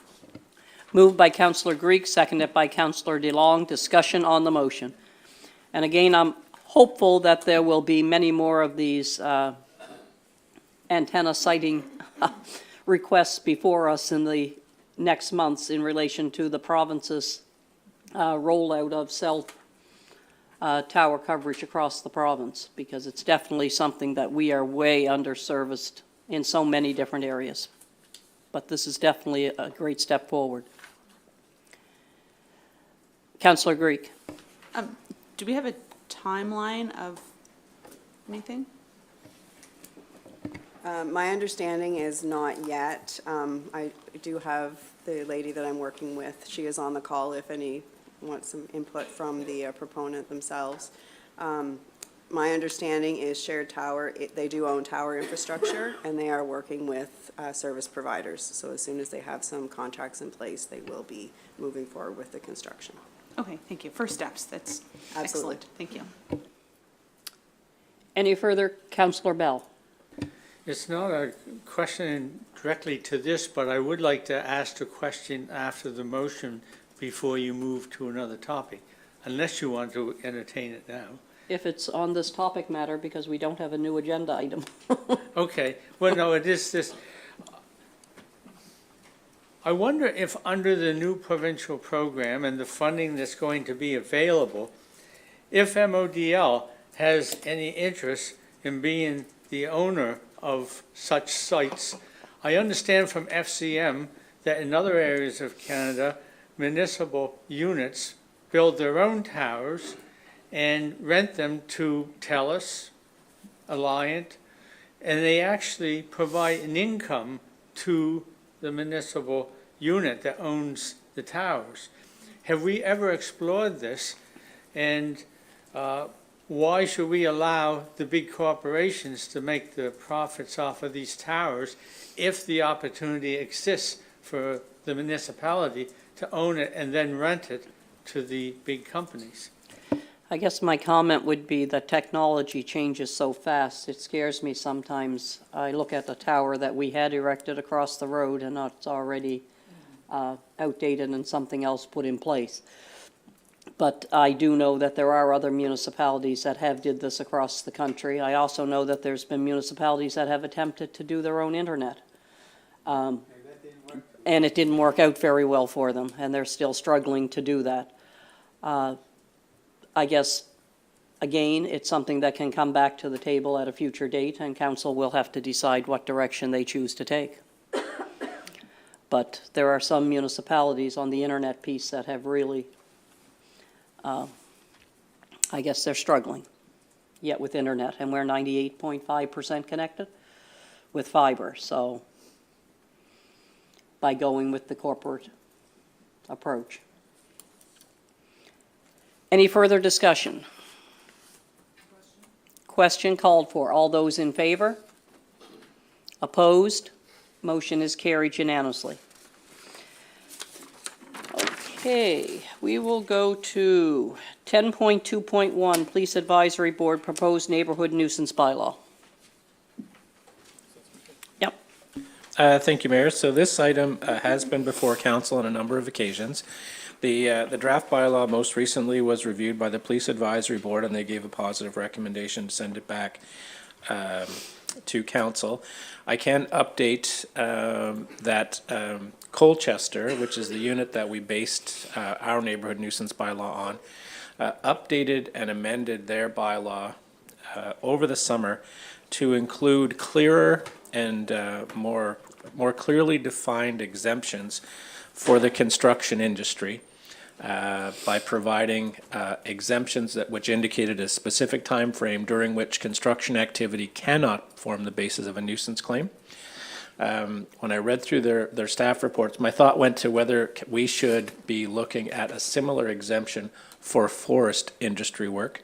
And so the recommendation is that the municipal council directs staff to further research the neighborhood nuisance bylaw and engage with the forest industry to help determine whether the industry would benefit from a specific exemption that would mean that the bylaw itself would say that between the hours of X and Y, forestry work and forestry-related activities cannot form the basis for an exemption. The way it's worded right now, they could form the basis of a claim, and then you would have to demonstrate through the trial that it falls within an exemption.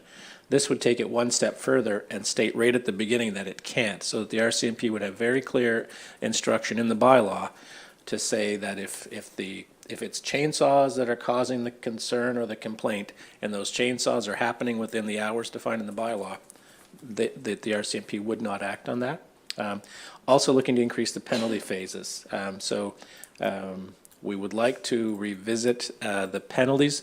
So the amounts that are listed in the nuisance bylaw currently are the summary offense tickets amounts, which are prescribed under provincial legislation for first, second, and third offense. We would like to put in higher offenses in the event that we choose not to go summary offense ticket and go with long form information, so that repeated offenders are subject to a much higher penalty if the municipality chooses to pursue it in that form than the amount in the tickets. Because we do have one or two habitual situations where municipal residents are creating a nuisance in the neighborhood. And it doesn't appear that a small penalty initiated by the court is in any way deterring them from doing what they're doing. So that's So the can you give us recommendation. some indication of what we're referring to here, even with the timeline for the forestry practice? Yeah, so we'd like to take, it's probably going to take more than a month, but what we'd like to do is engage directly with forest industry to review the neighborhood nuisance bylaw with them and have them provide us specific information on what they would suggest as an exemption if they think they need one. My thought is that they will support the exemption. What we want to make sure is that it's not too broad, so that it provides them with the exemption time that they need, but it doesn't provide them with more than they need. And then we would bring that exemption back to council for further review and discussion, and if council supports that, it would then be included into the bylaw, and we're basically looking at doubling the proposed penalties. From what to what? Yeah, I think it's 250 to 5, 375 would go to 7, 750. and the top one would top out a little over 1,000. Councillor Staton? Yeah, just some suggestions. I've had numerous calls in the last 4 years about noise. And one in particular was they're not foresters, they were clearing a road for a subdivision. They were starting at 5:30 in the morning and disturbing the people who worked shift work. So I talked to the gentleman that's in charge of doing the road, and he agreed to start at 7, which made the neighbors happy, and I think that might be something to take in consideration. I don't think 7 is too early, and there should be a time frame maybe in the night by 8. But I'm just wondering too about the construction industry, when they're pouring concrete and they're waiting for the concrete to come, and sometimes it's after hours before they get it. So are we going to have neighbors saying, well, you're running trucks in here and blah, blah, blah after 5 o'clock and you can't do that? Well, so they wait another 2 weeks for a concrete truck to be able to come to their job site? So I think we better, I know it's needed for some of the nuisances that we have, but we also should keep in mind some exemptions for the people who are actually trying to do something for the economy or build in our municipality. So I'd just like to keep that in mind when we're doing this bylaw. Councillor DeLong? Yeah, thank you. So under the proposed bylaw, under exemptions, section 6, it says businesses operating lawfully and in a manner that is appropriate to the nature of the business enterprise shall be exempt of this bylaw. I feel like that covers it. I don't see any reason to wait on this. If we need extra consultation, we can add amendments, same as Colchester. And I think that there are residents anxiously awaiting this nuisance bylaw. So if I could comment on that. So the nature of the bylaw as it's written requires that the Crown Attorney, through evidence, demonstrate that the activity is reasonable. So they have to actually call evidence to that. What I'm suggesting is that it would be an identified exemption, so that the Crown Attorney doesn't have to call evidence to prove the point. If the complaint filed by the resident falls within the exemption, then the RCMP know they can't charge. So it's the additional value of including the exemption also impacts the difficulty of prosecuting. So the Crown Attorney has to prove every element beyond a reasonable doubt. And so this allows a cleaner method of moving forward. So in Colchester, what they added on construction activity was an exemption of weekdays 7 a.m. to 8 p.m., Saturday 8 a.m. to 7 p.m., and Sunday and holidays 9 a.m. to 7 p.m. So that's what they did for the construction industry. And that was added as a result of issues that were appearing in court because of they originally had the reasonable activity, and then reasonableness is defined. So there's a legal procedure issue that this would help to clarify. Supplementary, if I may? Go ahead. Okay, so it sounds like we have some great language for that. Can we just copy paste it? So that's the language for construction. What we want to do is reach out and specifically discuss what the forestry industry would like to see, because they're typically in the summer, their industry starts earlier and ends earlier, just by the nature of the work. So rather than us trying to guess what's best for them, we'd like to engage directly with them and some of the bigger stakeholders to make a determination on what takes place. Councillor Haysom. Thank you. A lot of the concerns that I have just been addressed, because it did seem to me as though this was, these exemptions were covered in the bylaws written here. I do want to sort of echo the concern that all of the nuisance issues that have come before this council have nothing to do with industry, none of them. And so I do have a concern that the people who are desperately waiting for some kind of recourse are going to just get kicked further down the line. So if there is some consultation that needs to happen, I hope that it can happen in a very timely fashion. But further to that, I don't doubt that there's someone out there who isn't going to use a chainsaw to bother their neighbors if they really, really want to. So if you want to, if you're going to, you can't, I don't know if that you can account for every single exemption. I think if you have something that says, broadly, industry that operates within these hours is fine. Like I say, none of the concerns that have come before council have been related to industry, and I'm not sure if anyone else has had concerns that are related to doing business, but that's, I just don't want to see this slowed down. Deputy Mayor Royko. So cutting your own wood would not go under forest industry. So residents who are cutting their chainsawing their own wood throughout the day, might start. My husband considers the neighbors, and so he starts around 7. But he does go, if he's falling behind, he goes in the dark with lights up. So I think that we need to also consider not just the forestry industry people using chainsaws, but your regular citizens. Councillor Hubley.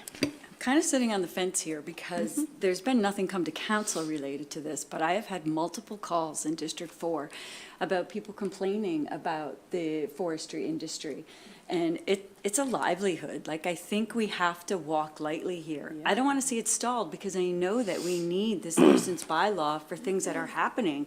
But I really think that we should take a look at this and put those provisions in place so we don't waste court time either. Councillor Vino. Thank you. Staff have done what we've asked to bring back this information, and I'm just looking for clarification that we are still in the information stage of this bylaw. We have not voted for this. I'm getting the. It has not been passed. So council passed the draft bylaw to the Police Advisory Committee for its recommendation, and that's now come back. And in the meantime, Colchester has revised their bylaw to include for the specific exemption for the construction industry. And that's what triggered me to look at whether we should be doing something similar for the forest industry. Okay. Thank you for confirming that. And I ask that because I don't feel like I've done my due diligence as a counselor yet by reaching out to my residents and getting feedback on this. And a couple questions that have come back since this agenda got out was who would actually be issuing the summary offense tickets. There's no point of having a bylaw if there's no one to enforce it, and this would fall low, in my opinion, as it should, for our CMP priorities. And then the other question around that was, in the case of Airbnbs, does this go to the person committing the offense or to the occupier and homeowner of the home? Looking for clarification, again, on who the offense goes to and who would issue the offense tickets. So the tickets would be, so a summary offense ticket would be issued by the RCMP. A long form information would be prepared by our legal counsel and served by the RCMP. The long form information could be serviced by a special constable if we have, or if we had special constables. And the person that is responsible for the creating the neighborhood nuisance would be the person charged with it. So that would be determined by the RCMP when they respond to the complaint. So what I'm hearing then is if it was an Airbnb location, the person that is renting it, if I'm renting an Airbnb for the weekend and I'm causing disturbance, the ticket goes to me, not the owner of the property, according to how the bylaws laid out? Yeah, so this isn't, this is, the bylaws set out referencing a person that creates a neighborhood nuisance, and the neighborhood nuisance has to disturb at least two people in the neighborhood, not just one. So if it's two, that's the neighborhood nuisance threshold. And it's the person that is creating the noise. That is the source of the nuisance claim. So we did not make it the responsibility of the property owner. So if you look at illegal dumping for apartments, for instance, if they fail to source separate, that bylaw is written in a way that you can charge the owner or the tenant.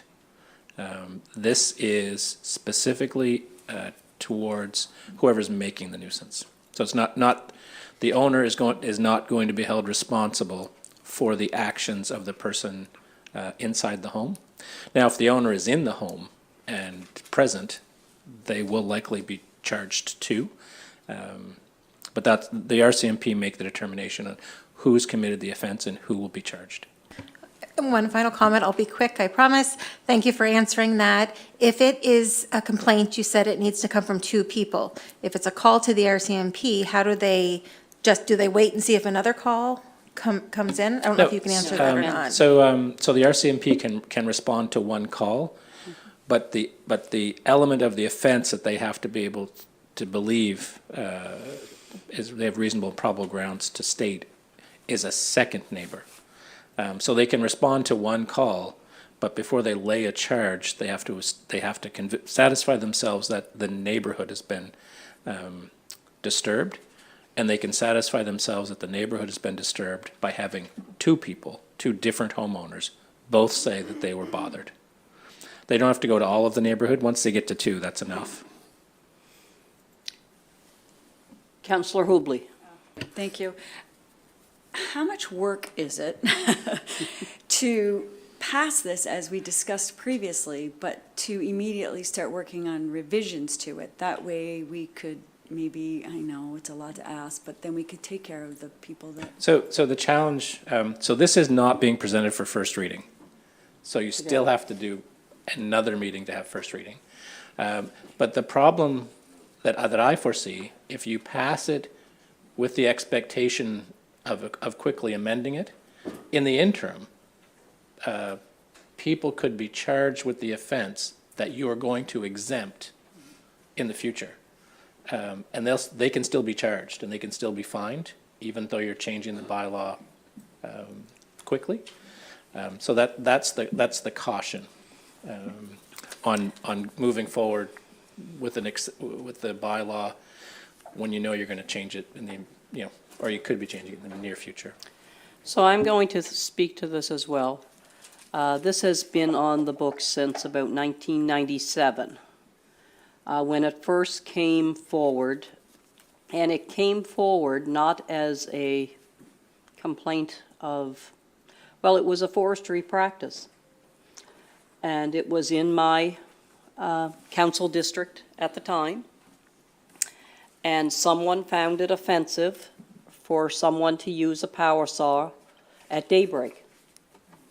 And in the summertime, forestry practices are that you start when that sun comes up because you're out of the woods by dinner time because it's too hot to be in the woods. And they're trying to get a day's work in that time frame. Now, I know we don't have as many foresters using chainsaws anymore compared to processors. I understand that. But they felt it was offensive to hear a power saw. And a lot of times, new residents that come in who are not accustomed to practices that have been here, these have not been the complaints that we are hearing, although firsthand I experienced the chainsaw complaint on my husband this summer at our cottage by an Airbnb occupier who didn't feel that they should have to listen to a power saw while they were renting an Airbnb. And again, he was cutting up the firewood. And it wasn't 6 o'clock in the morning and it wasn't 10 o'clock at night. But again, people find different things offensive. We can say we all look at things the same way, but we do not. Most of the complaints that Councillor Stanton, Councillor Greek, Councillor Haysom, anyone around the table has brought forward, usually have been neighbor versus neighbor. And when I look at the good neighbor policy or the policy that we passed here this morning, I think it would go a long way. But we definitely have individuals who are not good neighbors, who are deliberately trying to annoy their neighbor with some type of noise, be it a speaker, could be a power saw, could be anything. I really do think we need to do due diligence. We say that we're pro-development and we would like to see development. And if you're going to shut off these trucks from coming in with supplies or whatever, I just look at when things are available. It's not only the concrete trucks that we're talking about. There's many more trucks that are involved in this and many more. And people are trying to work from daylight, and those days are getting shorter now, but they're going as far as they can. In the summertime, they work later. I look here at our neighbors and across the road when they're building. They're trying to utilize whatever avenue they have to get the work done in the construction season. And typically, construction work, when it's provincial whatever, and that's quarry operations and other things, are exempt because they're a necessity for road building and they're a necessity for certain things to happen. So I think we really need to be careful on how we roll this out. Let's get it right, because we're really looking at those bad neighbors who are being bad neighbors. And we're not looking at industry in itself. And we don't want to catch industry, is where my thoughts would be on this. So Councillor Moore? You might want to chime in on this too. Is there anything here, I know it's called Neighborhood Nuisance Bylaw, and it's about noise and upsetting people with parties and chainsaw, whatever. Is there anything that we can do about bullying? I mean, bullying is a nuisance, and you know. I asked this question. Yeah. Bullying can be a nuisance if people are bullying their neighbor by dumping things on the lawn, whatever. Is there anything in this that could go out that far? So generally, at law, a nuisance is defined as someone doing something on their property that negatively impacts the quiet enjoyment of a neighboring property. If they're dumping something on the other person's property, that's a trespass. Okay. So that's them doing. RCMP. Yeah. But there are. Yeah. So there's criminal trespass, there's civil trespass. There's also a criminal offense called trespass at night, which is if you go on your neighbor's property after, I think, 9:30. The criminal charge for that is trespass at night. So part of the discussion that we had at Police Advisory, and Staff Sergeant Vic Whalen expressed this, was that the only tool the RCMP currently have to respond to challenging situations involving bad neighbors is the criminal code. And a criminal code conviction, even on something as simple as a mischief, can impact employment and it can impact travel, because you may be not allowed into certain countries because you have a criminal record. And the criminal record is a mischief charge, which some would consider using a heavy-handed tool for a relatively low-level offense. So what we were trying to do is give the RCMP another tool that they can use in circumstances where the activity certainly has to be punished in some way, but in a manner that is reasonable. And this is through, so what we have proposed in the neighborhood nuisance bylaw is something that will not allow one neighbor to complain about another neighbor and see it move forward. It's got to expand beyond one neighbor to two neighbors at least. And so that's the threshold that we thought was reasonable. And then we looked at, we want to make sure that the substance of the complaint is actually activity that generally is not acceptable. So that is where we said reasonable activities will not form the basis of the complaint. And now what we're looking at is, in addition to the reasonable activities, should we specifically be identifying things like construction, like they did in Colchester, and forestry, because forestry is a big industry in Lunenburg County, and have those specifically identified as saying, you know, between these two times, if the complaint is about construction activity, you can stop investigating because that cannot form the basis of an offense. You don't have to get into whether it's reasonable or unreasonable. It just isn't. And it's that additional level of clarity that we're asking council if they want us to look into that and change the nature of the bylaw to have those specific exemptions included. And I did speak with the couple that originally brought this forward way back when, the people that actually sold their home because of the challenge they had with their neighbors. And I explained to them what we were looking at, and they supported us looking at the exemptions for construction and forestry because they recognize that that's not what it's intended to do. So the proposal here, we'll work as quickly as we can to get the information, get it back to council, amend the bylaw, put it back in place. But council would still, as Councillor Vino's point, we still haven't done first reading. So that still has to come back to first reading, so there would be no way for council to adopt it today in any event. We'd have to give notice of first reading, it'd have first reading, and then move it forward from there.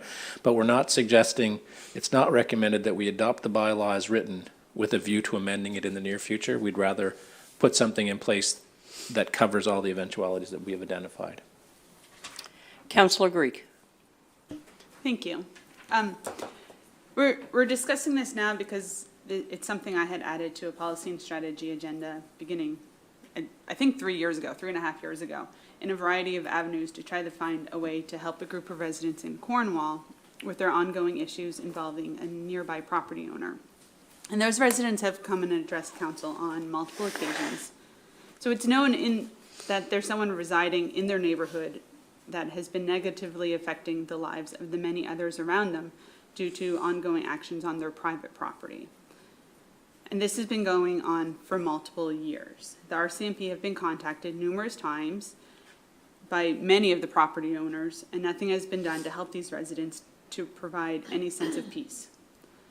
And it is unpeaceful and unneighborly to have someone in your neighborhood blast Cardi B or similar style music from a powerful speaker, then leave and go to work for the entire day, subjecting the entire neighborhood to the lyrics and the noise all day.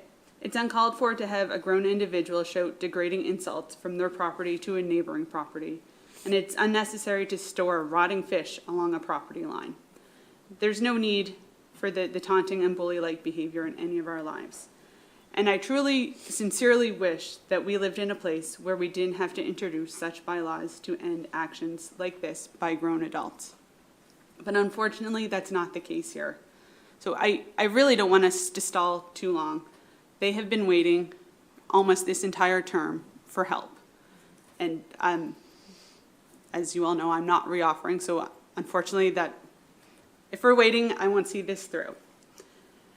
All of our residents deserve to feel unviolated in their own home. And there was the other example of where this bylaw could have helped a very well-known situation that was widely shared on social media as it was happening, leading to a large number of concerned resident calls to myself and other councillors at this table. And that was someone who's well-known in New Germany had a neighbor who for a long time caused a nuisance in their neighborhood. And this happened from the individual's private property. The lives of all the neighbors were disrupted because of the actions of one individual. The RCMP were called numerous times by people without providing relief to the neighborhood until there was a physical encounter. A nuisance bylaw in MODL may easily have provided relief to these residents long before the situation escalated to becoming physical. In both the situations, Cornwall and New Germany, I received the same question from dozens of residents, and that's, can't the municipality do anything to help these people? What they are living through and what they have lived through is not how anyone should be living.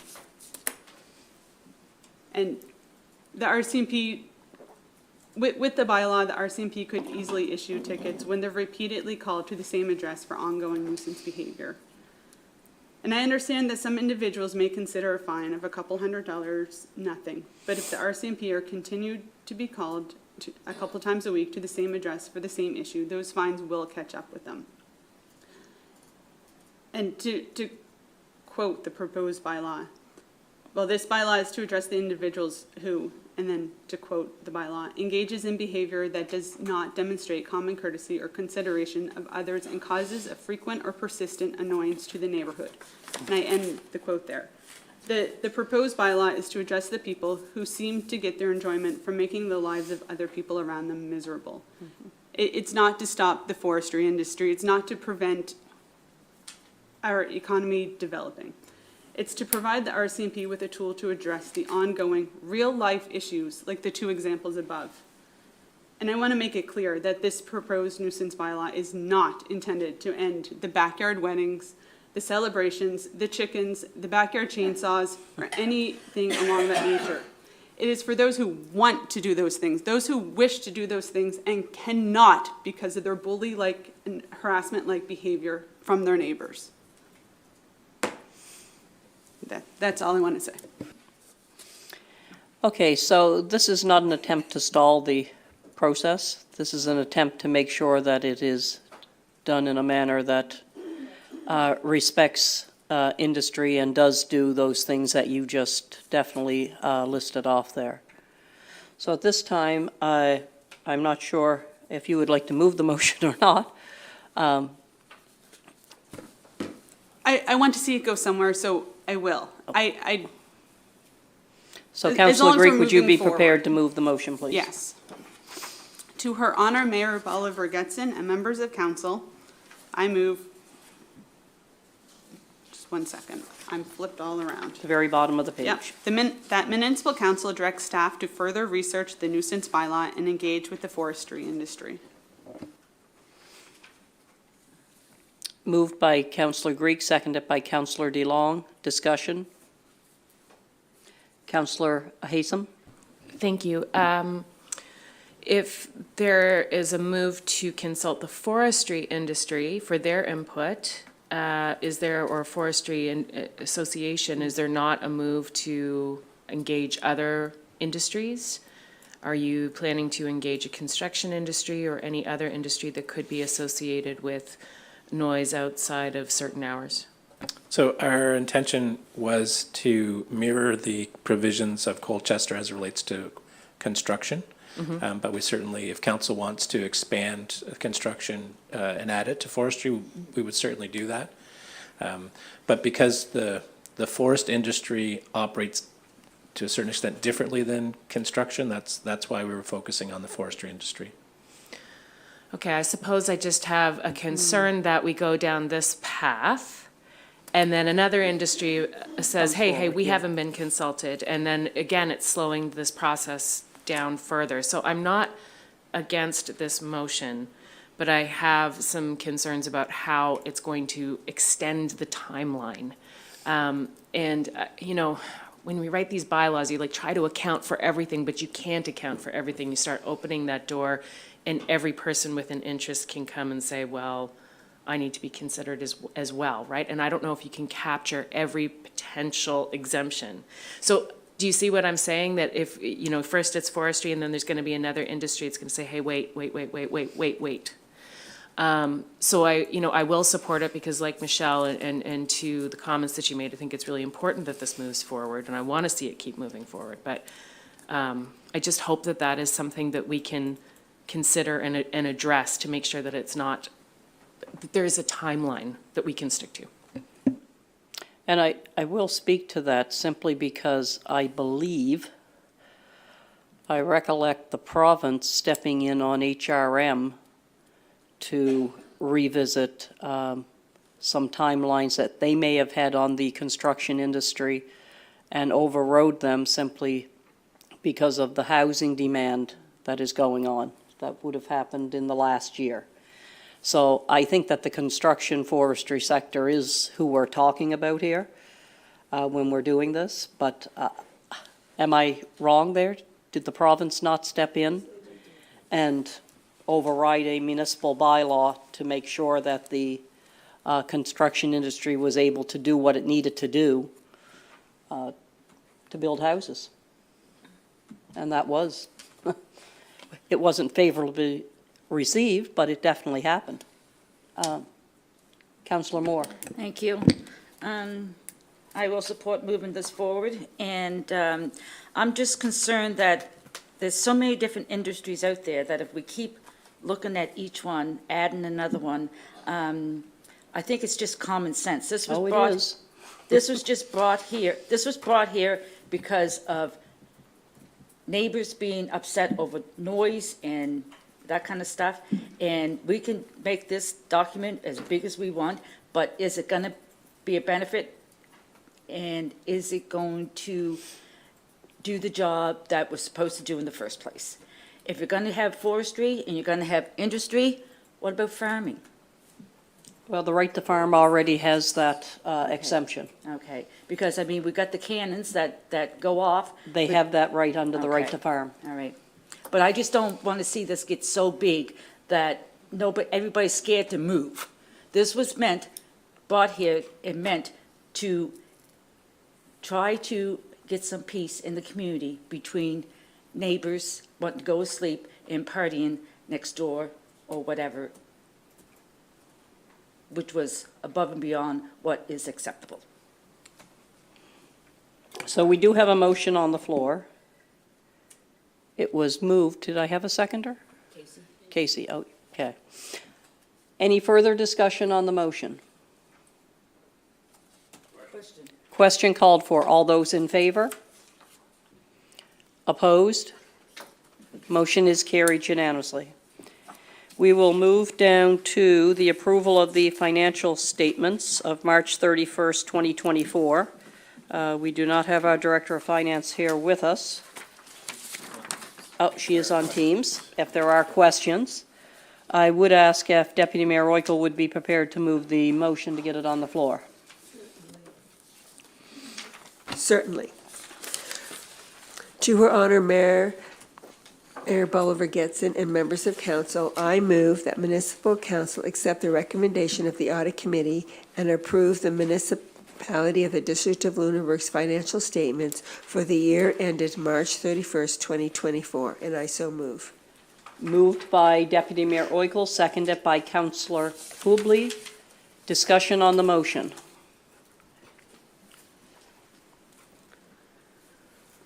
Any discussion? If not, all those in favor? Opposed? Motion is carried unanimously. We will move down to our annual report, Climate Change Action Plan 2030. And we have Caleb and Abi with us. And I want to thank you. We've bumped you a few times, so thank you for your patience. And Here now. yeah, this is the time.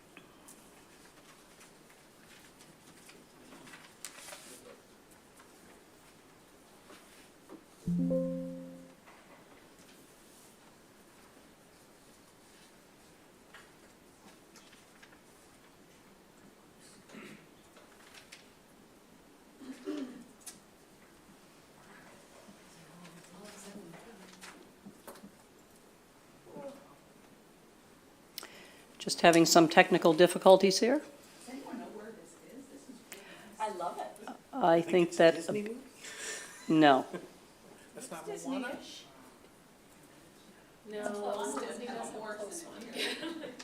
Fiona. Is it Fiona? Whose screensaver is it? It's from Moana's, to Kai. That's not Mulan. No, that's not Moana, but remember the creature? The island? She's not Moana. I can't remember. Who's got parents that Anyway. getting kids in? Yeah. Moana wouldn't have a horse in it here. No. This is true too, just Gaia, right? Mother Nature. But Disney does this very well. Yes, they do. That's the Yeah, volcano you can do one. it if you want. Annoy That's her. the volcano girl. Mother Nature.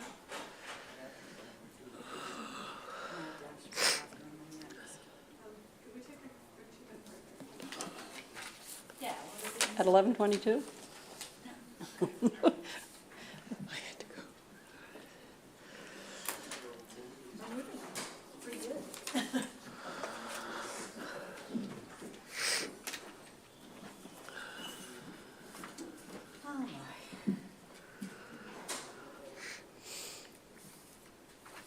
Yeah, but that ain't cameras. It's gonna Maybe we should go down to take a long time. another item while you're trying to get, nope, there it is.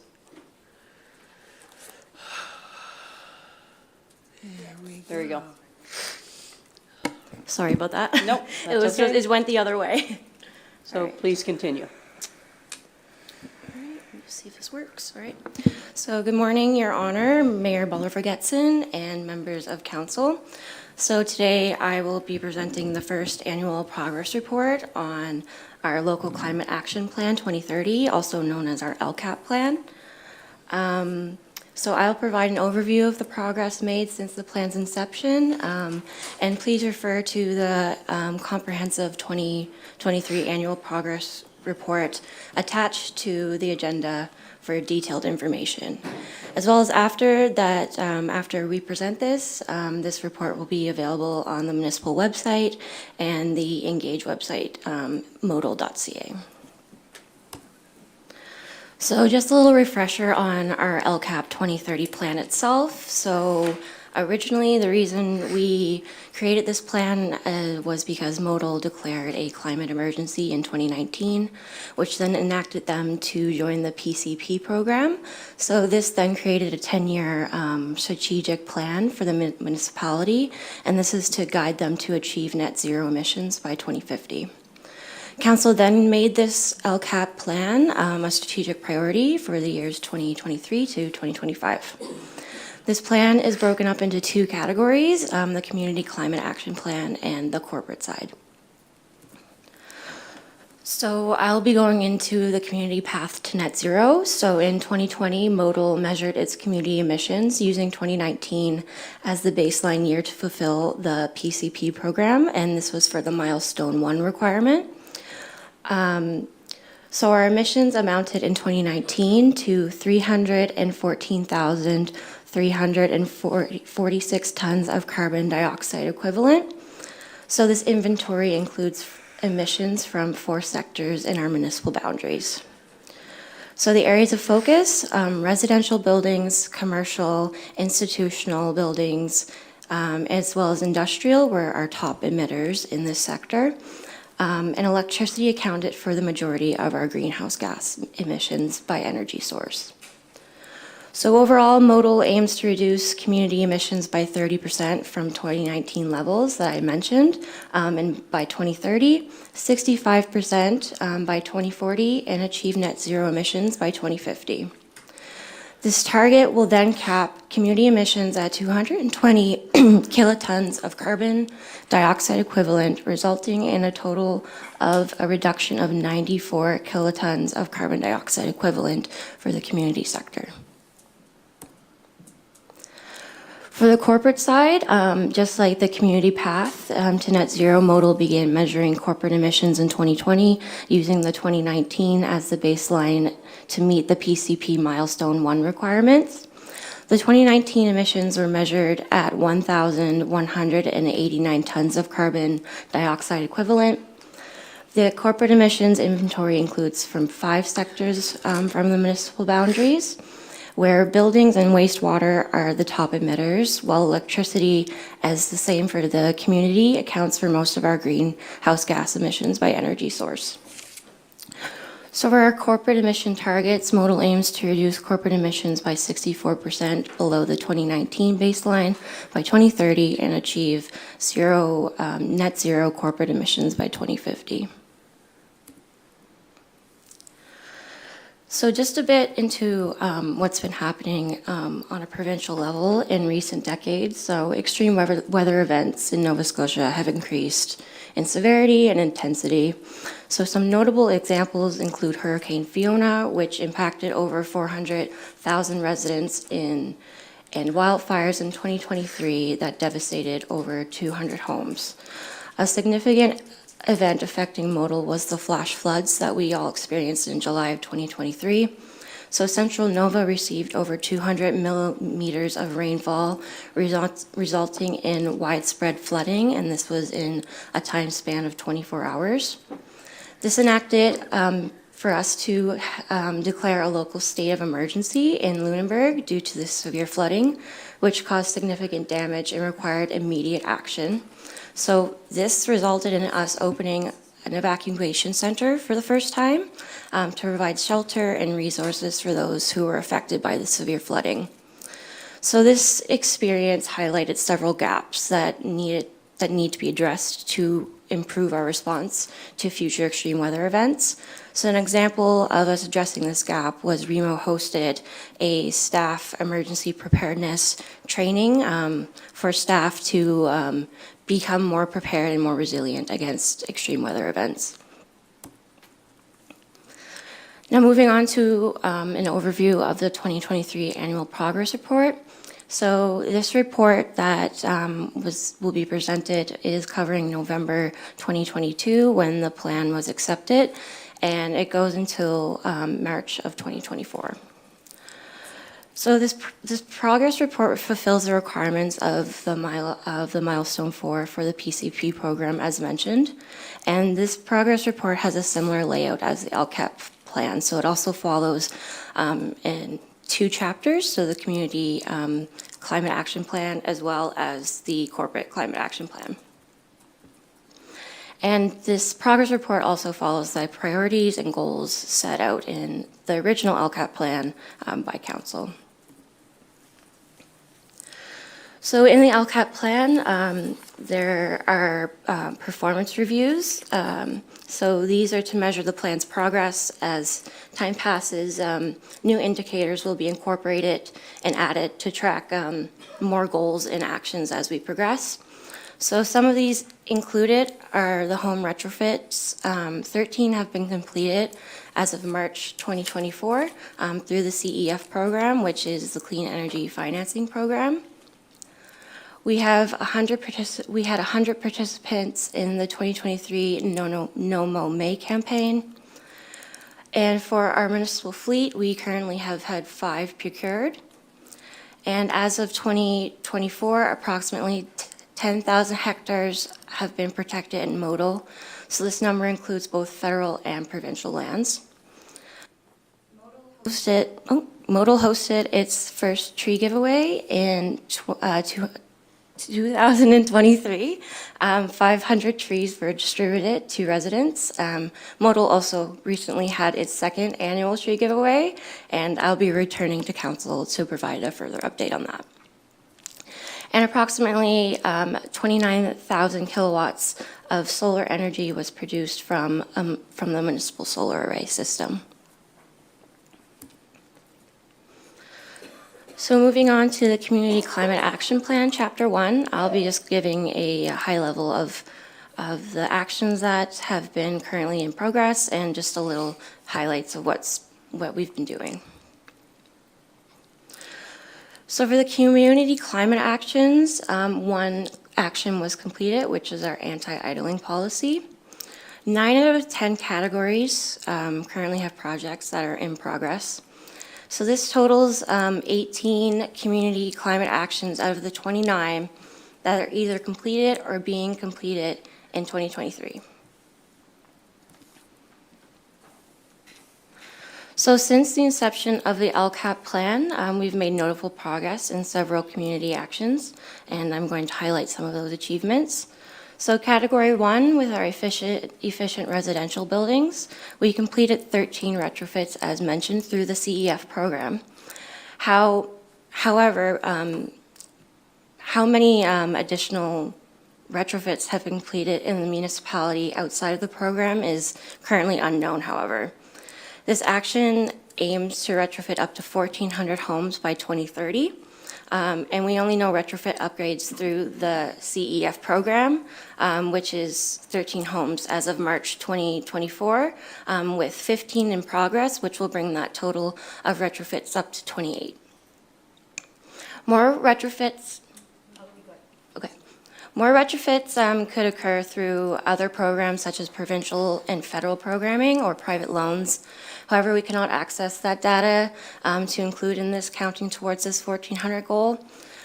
We want to investigate ways to collect this data in a confidential manner to create a more accurate picture of the retrofits in the municipality, as we currently only have the data for the CEF program. For category 2, low carbon transportation, action 6, the category of the anti-idling policy. So this was adopted in February of 2023, marking the first completed action in the community climate action chapter. Signage for this anti-idling policy will also be incorporated into the wayfinding strategy, and we'll be working with Recreation to develop that. Category 9, in collaboration with Lunenburg County Wheels, we facilitated the acquisition of 2 accessible vans, expanding the door-to-door transit service within modal boundaries. The next category is our natural environment protection and conservation. So we had our first, again mentioned, our first annual tree giveaway that happened last September, and it was a success with a total of 500 trees being distributed to residents. Action 15 is around our natural asset management. So Modal was accepted into the Community Climate Capacity Program. This program is funded by Nova Scotia Department of Environment and Climate Change. So this 3-year program is at a no cost to us, and it will support staff in advancing our natural asset management and developing an inventory plan. For Action 17 is our No Mow May campaign. So we saw 100 residents participate in this in 2023, with only 38% participating in 2022.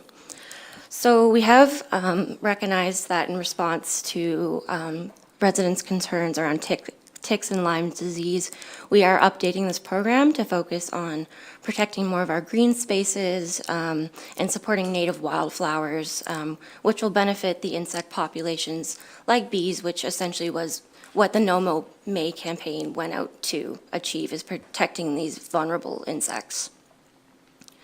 So for category 6, we have sustainable land use and development, action 18, which is the Modal 2040 municipal planning strategy, which now includes our coastal protection regulations. So these regulations are now in effect, making Modal a leader in coastal protection. And that since the province has not enacted the coastal protection, we did it, so good for us. So finally, our category 9 is our community engagement, action 27, and that was around a region-wide working group. So we successfully hosted the South Shore Sustainability Summit in September of 2023. This was in collaboration with Bridgewater, Mahone Bay, the AIM Network, and Starling Solutions. So we had over 250 participants attend, showcasing local sustainability initiatives. So with this region-wide working group, we hope to move further with it to improve regional municipal services.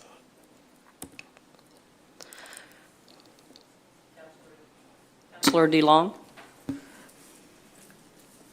Thank you very much for delivering this report and for the work that you're doing on this file. But unless you're going through item by item, I don't feel like we're getting an accurate picture of what is being done versus what's actually in the plan. Is that another slide? Because there's a lot of items in the report. So that I'm was in the touching, agenda I'm briefing touching, that are not being touched on, that are not started, delayed, and so forth. so that was originally how this was going to play out, but unfortunately when I did present, the presentation was over an hour long. It was quite extensive. We wanted to touch base on highlights on what we have been accomplishing and,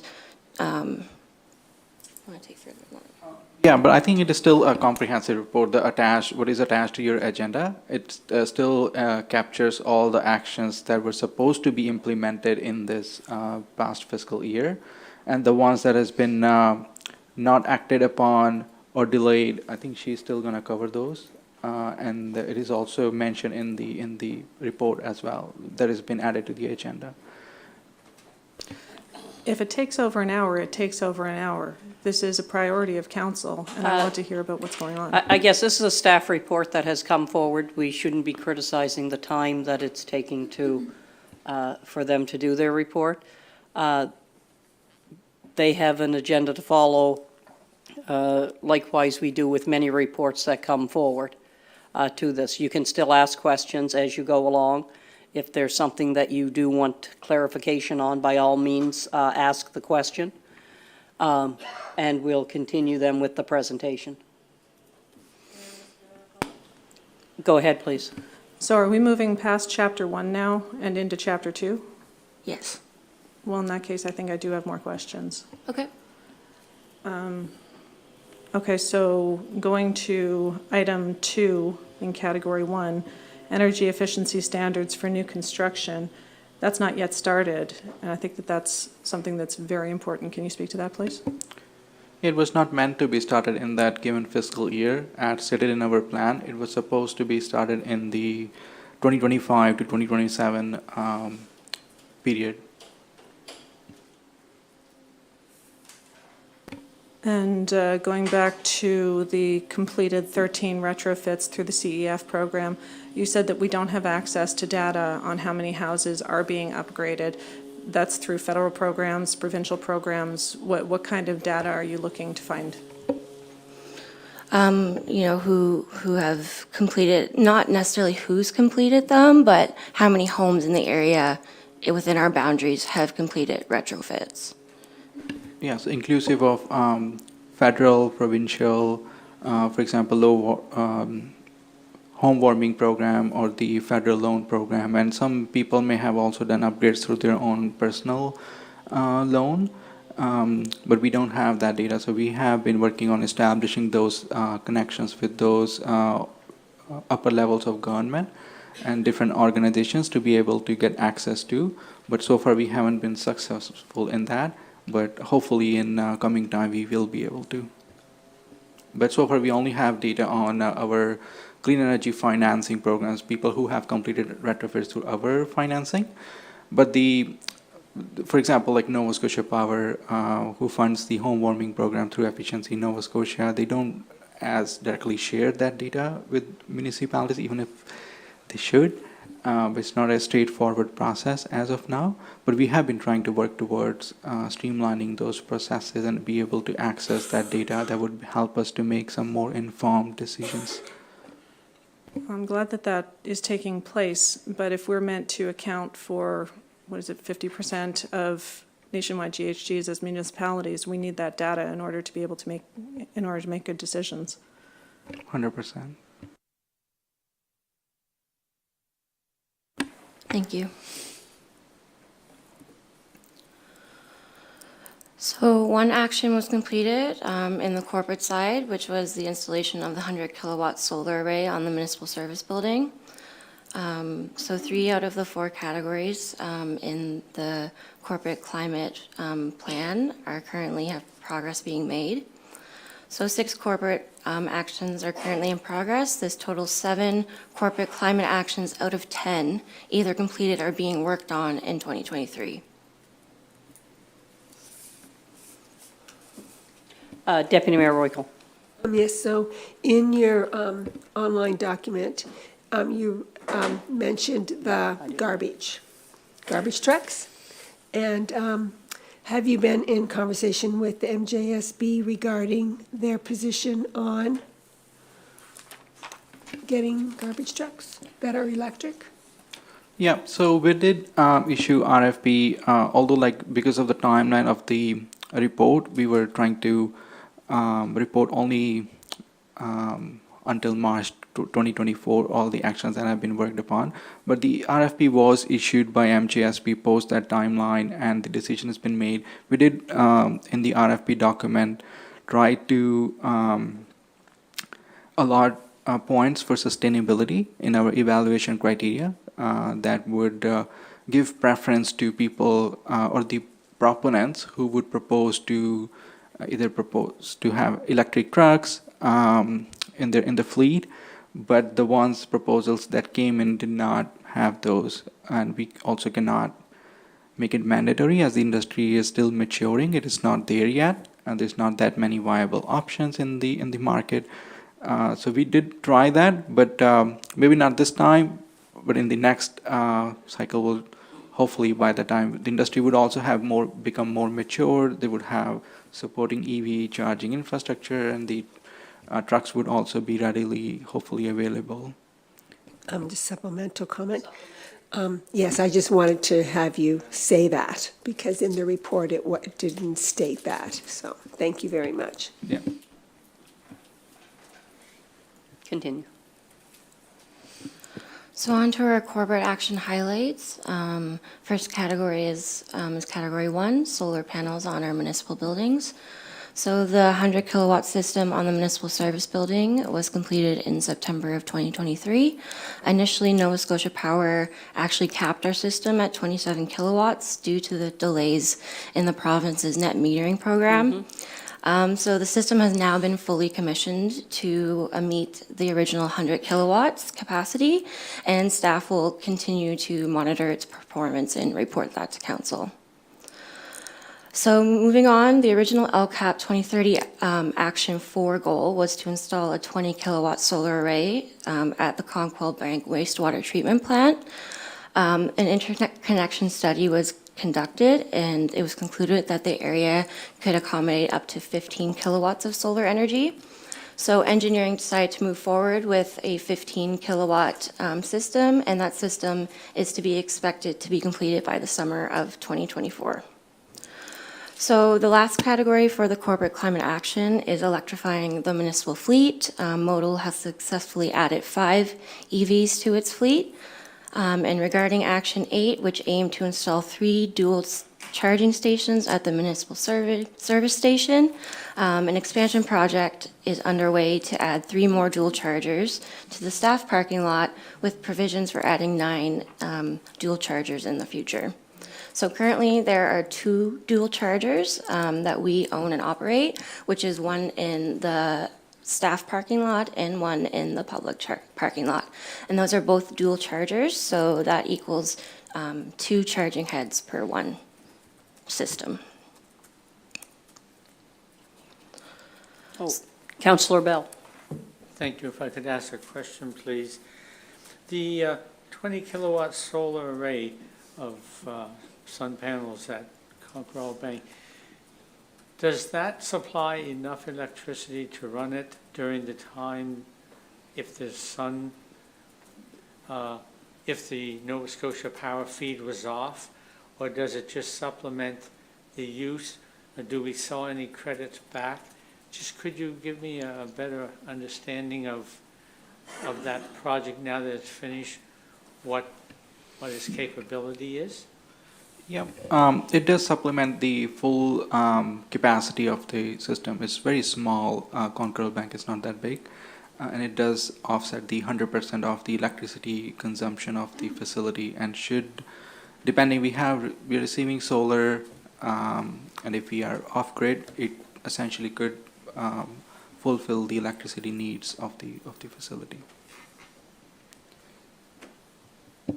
Okay. So, well, I know we put a generator there, so with the combination of the solar panels, the battery backup, and the generator, we should be able to offer service to that location for an extended period of time in the event of a storm where power was lost. Yeah. No, I think it's a very good example of what we can do at other sites. And I've been asked a lot of questions about it, and I'm just trying to answer the best I can. But I just think we may have changed the project once or twice as we progress through, but I'm glad to see that it's finished. And I think, yes, just to echo that, it does help in balancing off, especially during situations of emergencies. Having that generator provides a backup, but it also allows to provide extended time services. Continue. Thank you. So for our what's coming next, so the climate change impact survey is something that staff is interested in doing. So this survey is for community members. So this will help to gather valuable insights into how individuals are experiencing and responding to climate change in the municipality. So this survey can include questions about respondents' awareness, concerns about climate change, and any observed changes in the local weather patterns, and personal experiences with climate change. For the 2024-2025 operational climate budget, Modal is investing over $500,000 in climate change projects. As well, for the capital climate budget, Modal is investing over $800,000 in climate capital projects. And for a more detailed outline of the budget, you may refer to the annual progress report itself or the 24-25 budget book. Deputy Mayor Oigel. When are you planning to do the climate change survey?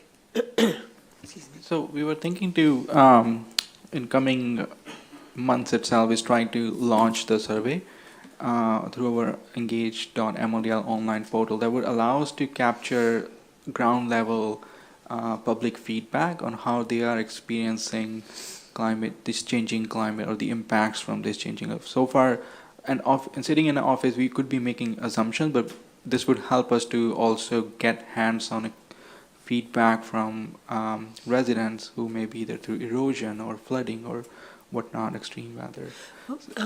Supplementary. Thank you. So will the municipal matters will be coming out for the fall. Will it be ready to be an insert in that, or a little blurb in that? Or will it have to wait until the winter one? Yeah, fall municipal matters. Yeah. Oh, it is already in the mail? Yeah. Oh, so then we're looking at the winter one then? And that one, it can certainly be included. Okay. Councillor DeLong. Thanks. Do you mind going back to categories 9 and 10 in Chapter 1, and can you speak to items 24 through 29 on what's caused delays for those?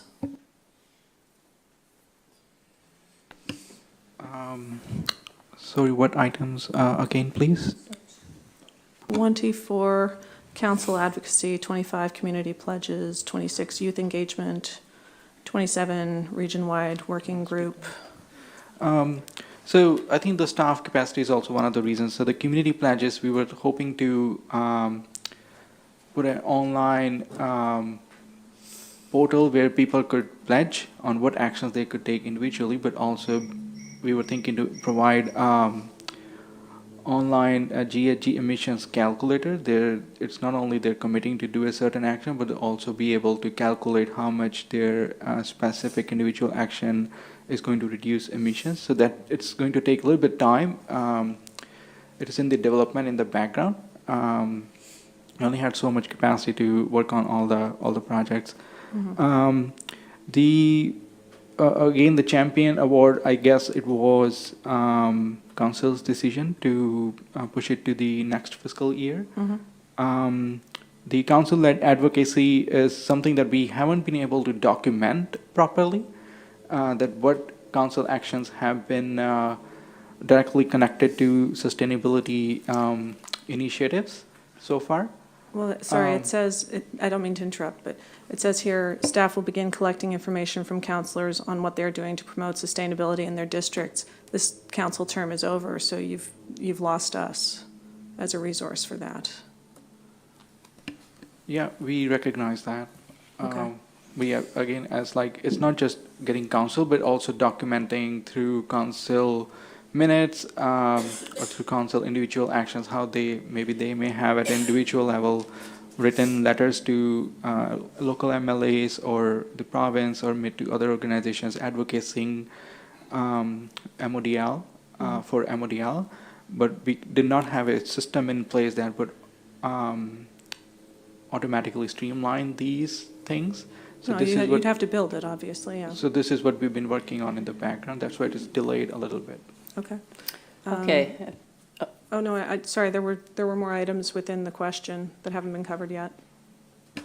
Regarding the youth engagement, it's not delayed. It has been acted on. We did some, although like the slides didn't capture because it's a high-level overview, but in the detailed report that you would see that we did engage with kids in the summer of last year.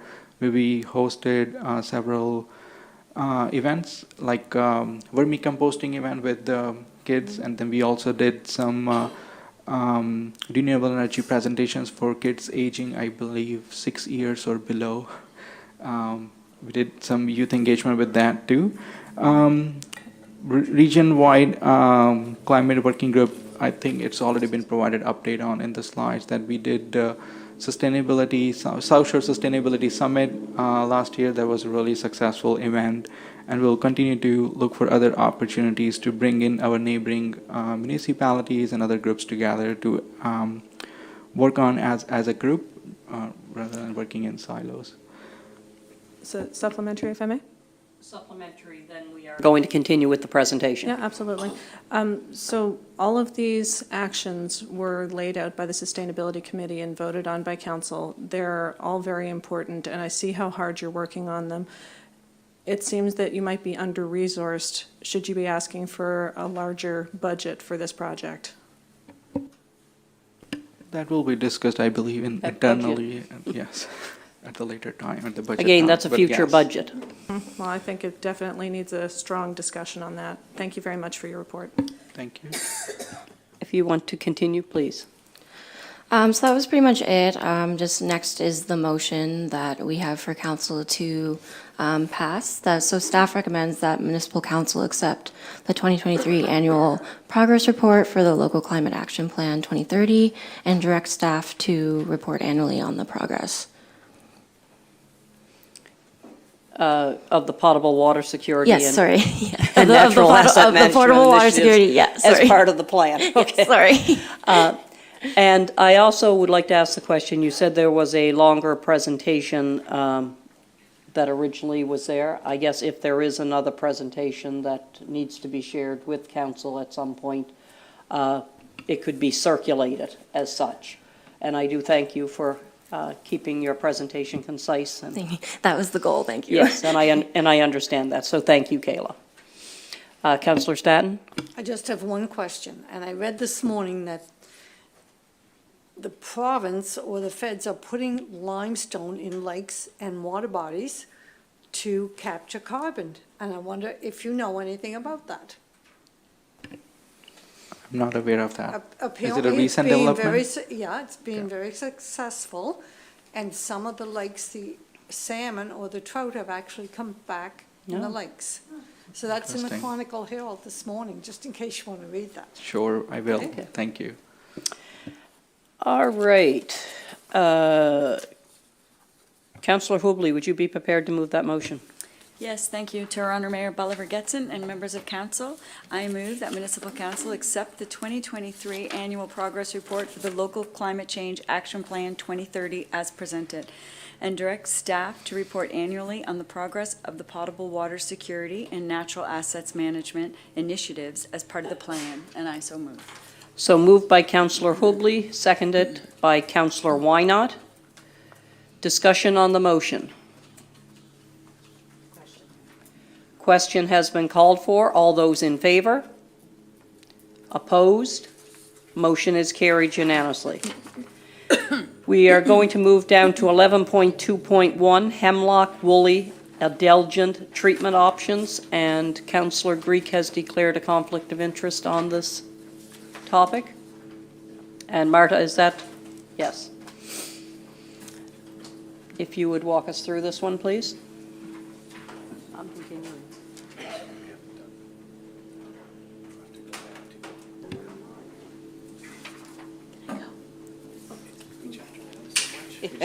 Sorry.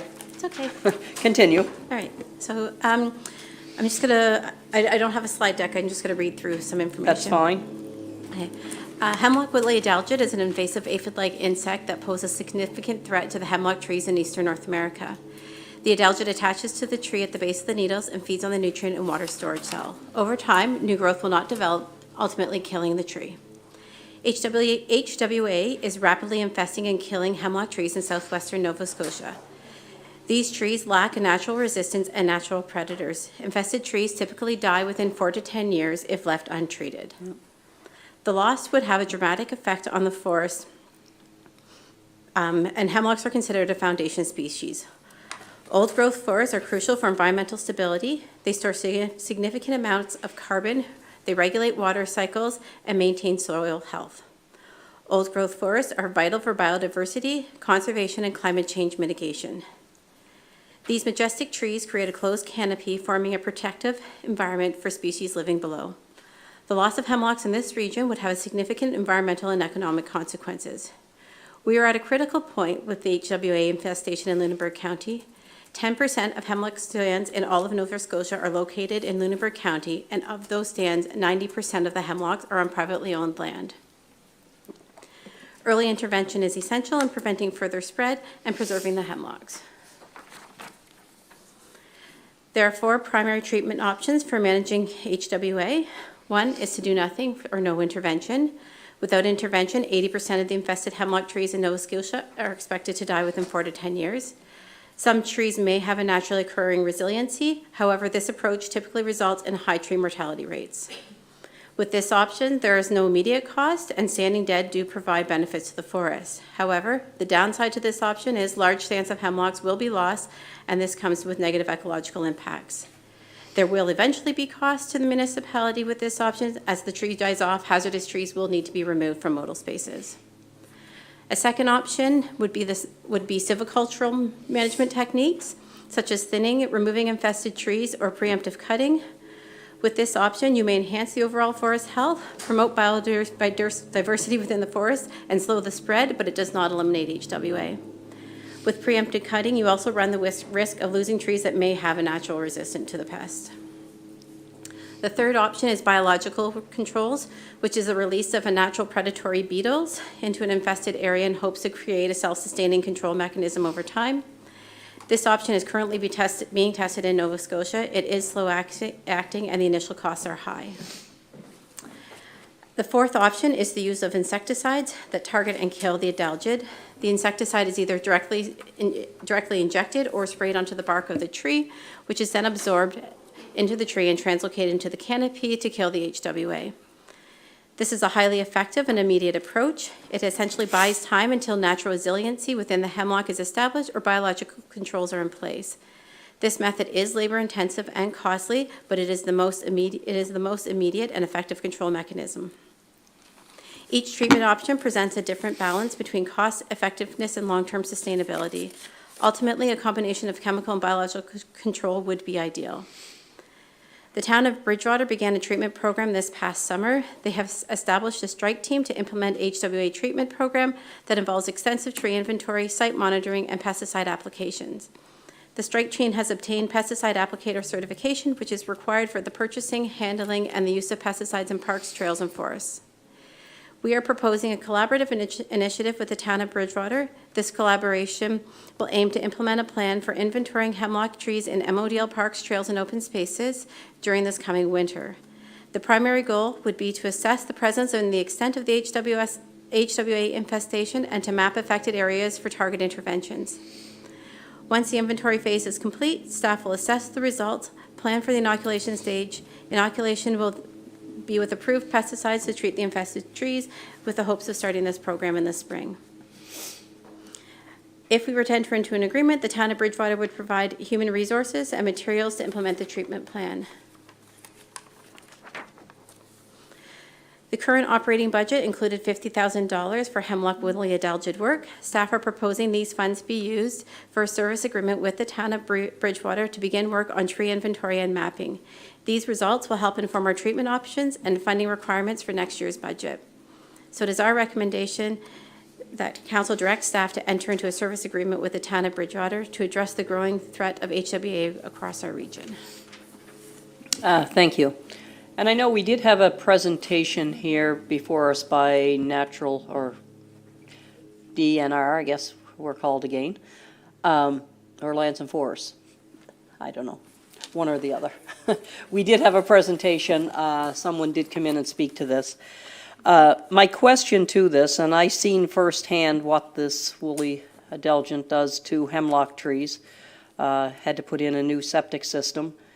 And I had to take down some hemlock trees, and I was trying to save the hemlock trees up until the point where they told me that they probably had a 4-year life expectancy because they were infested with this woolly adelgid. This is everywhere. I think that we probably should have moved quicker because this is definitely moving very quickly throughout our forests. I look at $50,000 as the amount of money that we're asking for here, and I'm looking at some of our parks, and I'm going to use River Ridge Common, for example, which is over 100 acres. And wondering truly what percentage of our parks is this actually going to affect, and do we need to take a more aggressive approach to this, or lose what we currently have? And also, this, we're talking about piggybacking on the individuals that are with the town of Bridgewater. Are the town of Bridgewater parks going to be finished before our parks are even addressed? And what does that mean in the life expectancy? And I guess if you don't catch it at the beginning, I'm told that the chance of saving the tree reduces, is what I've been told by foresters who have told me this. So I'll turn it over to Marta. That is all very correct, and I'll try to remember all your questions. Is $50,000 enough to do our trees? It's what was budgeted for this year to get us going.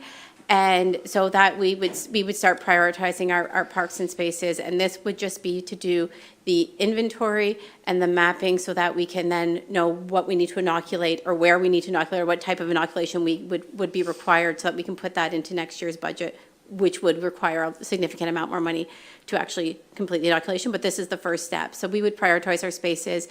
We know that we have large stands of hemlock in River Ridge. We know that there are stands of hemlocks within Miller and the Mark, so it would be going into our spaces to do that. We do have some rough estimate of how many days, of what a cost per day is for Bridgewater, but we still have to hammer out some of those details.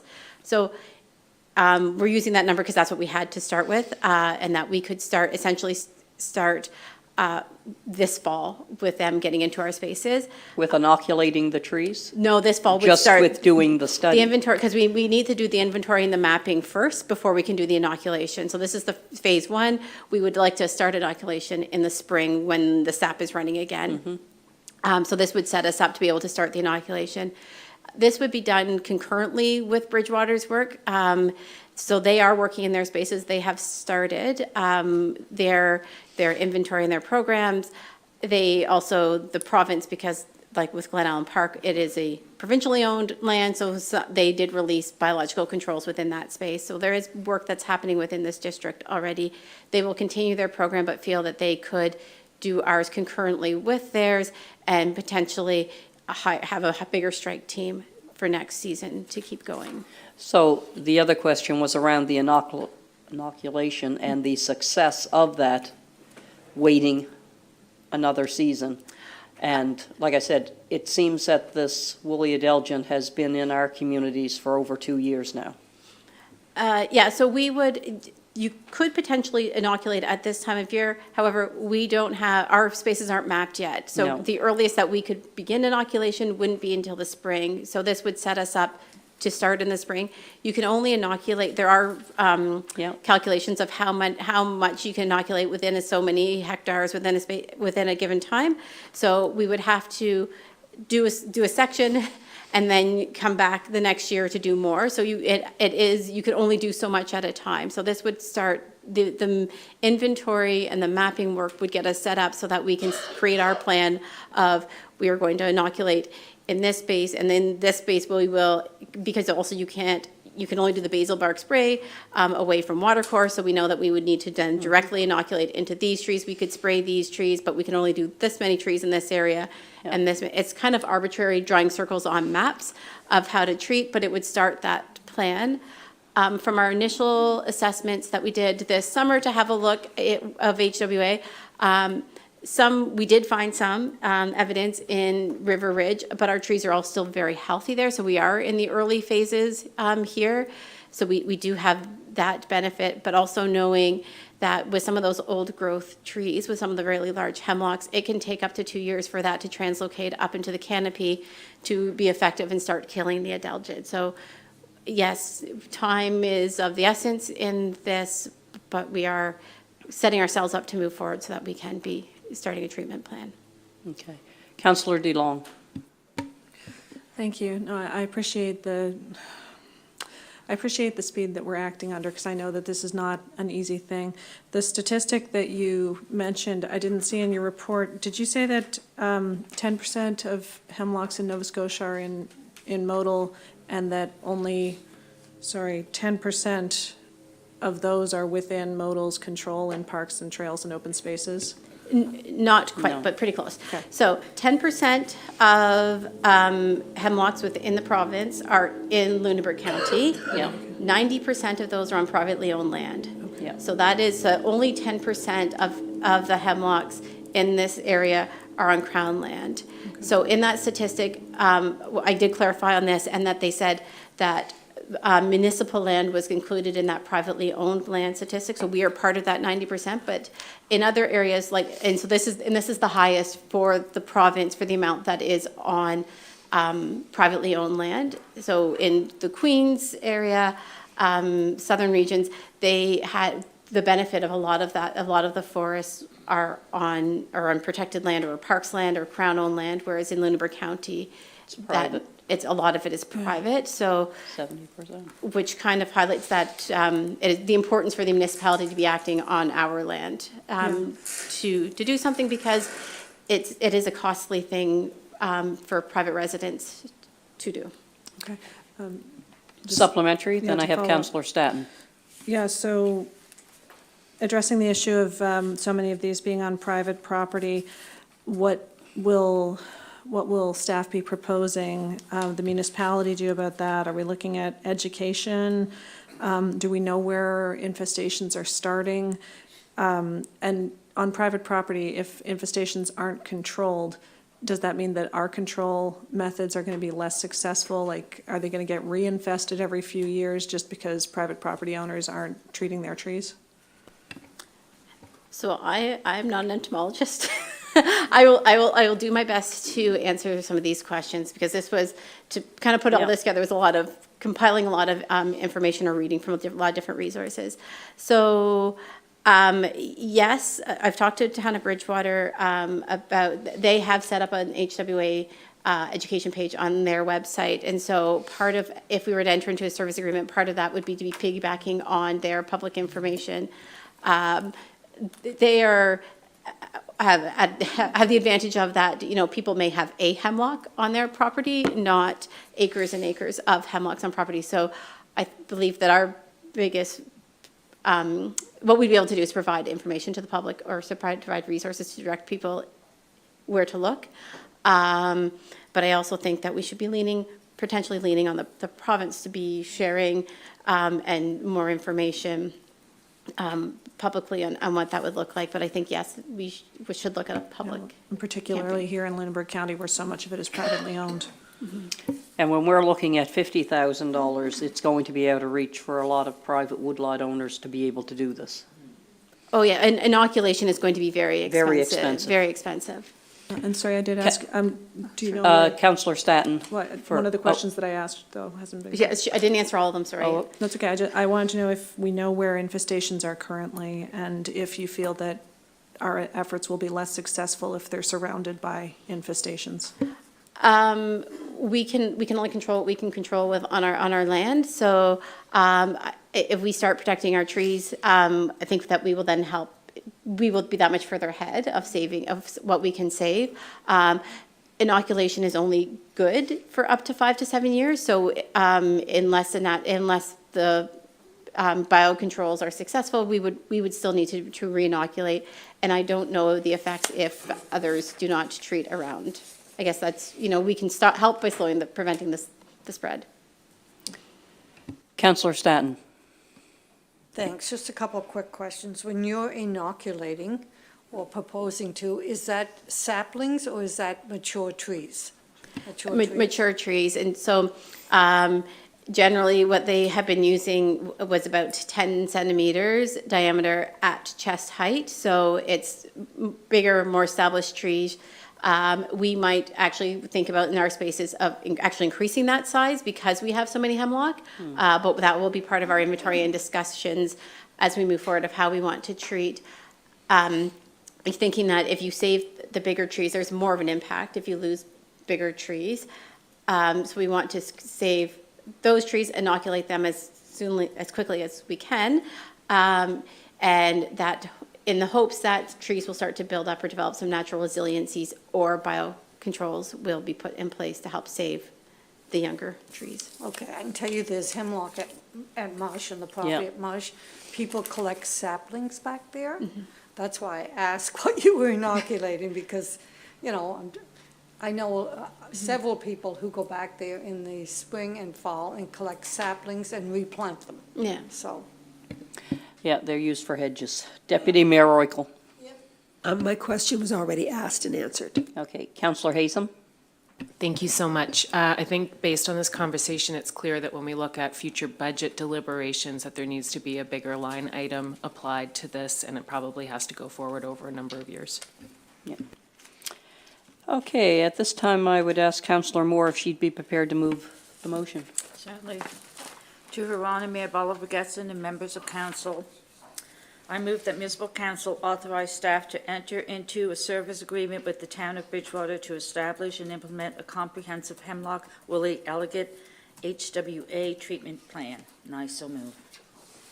Moved by Councillor Moore, is there seconded by Councillor Haysom? Discussion on the motion.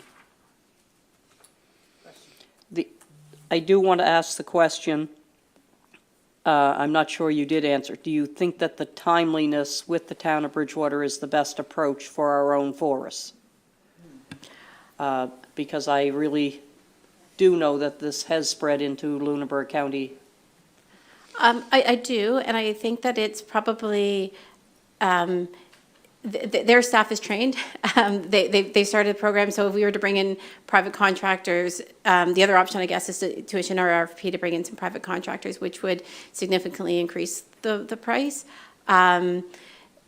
We could look at that option, but this is a viable option that's sort of on the table now. That if we were to go with the other route, that would still then mean to put out an RFP to go through the procurement process. And again, this is not to do the whole inventory in our municipality. This is to do $50,000 worth. This is to get us as far as we can using up this year's money. Unless, Do we have any idea how far that will go? Like, are we just putting a Band-Aid on a? I think it'll give us an idea of. I think it'll give us enough work till the end of the year till we get into next year's budget. Okay. All right. Any further questions? Question called for. All those in favor? Opposed? Motion is carried unanimously. There is a second part to that, and I'd ask Councillor Staton if she'd be prepared to move that. That's the $50,000. Yes. Okay.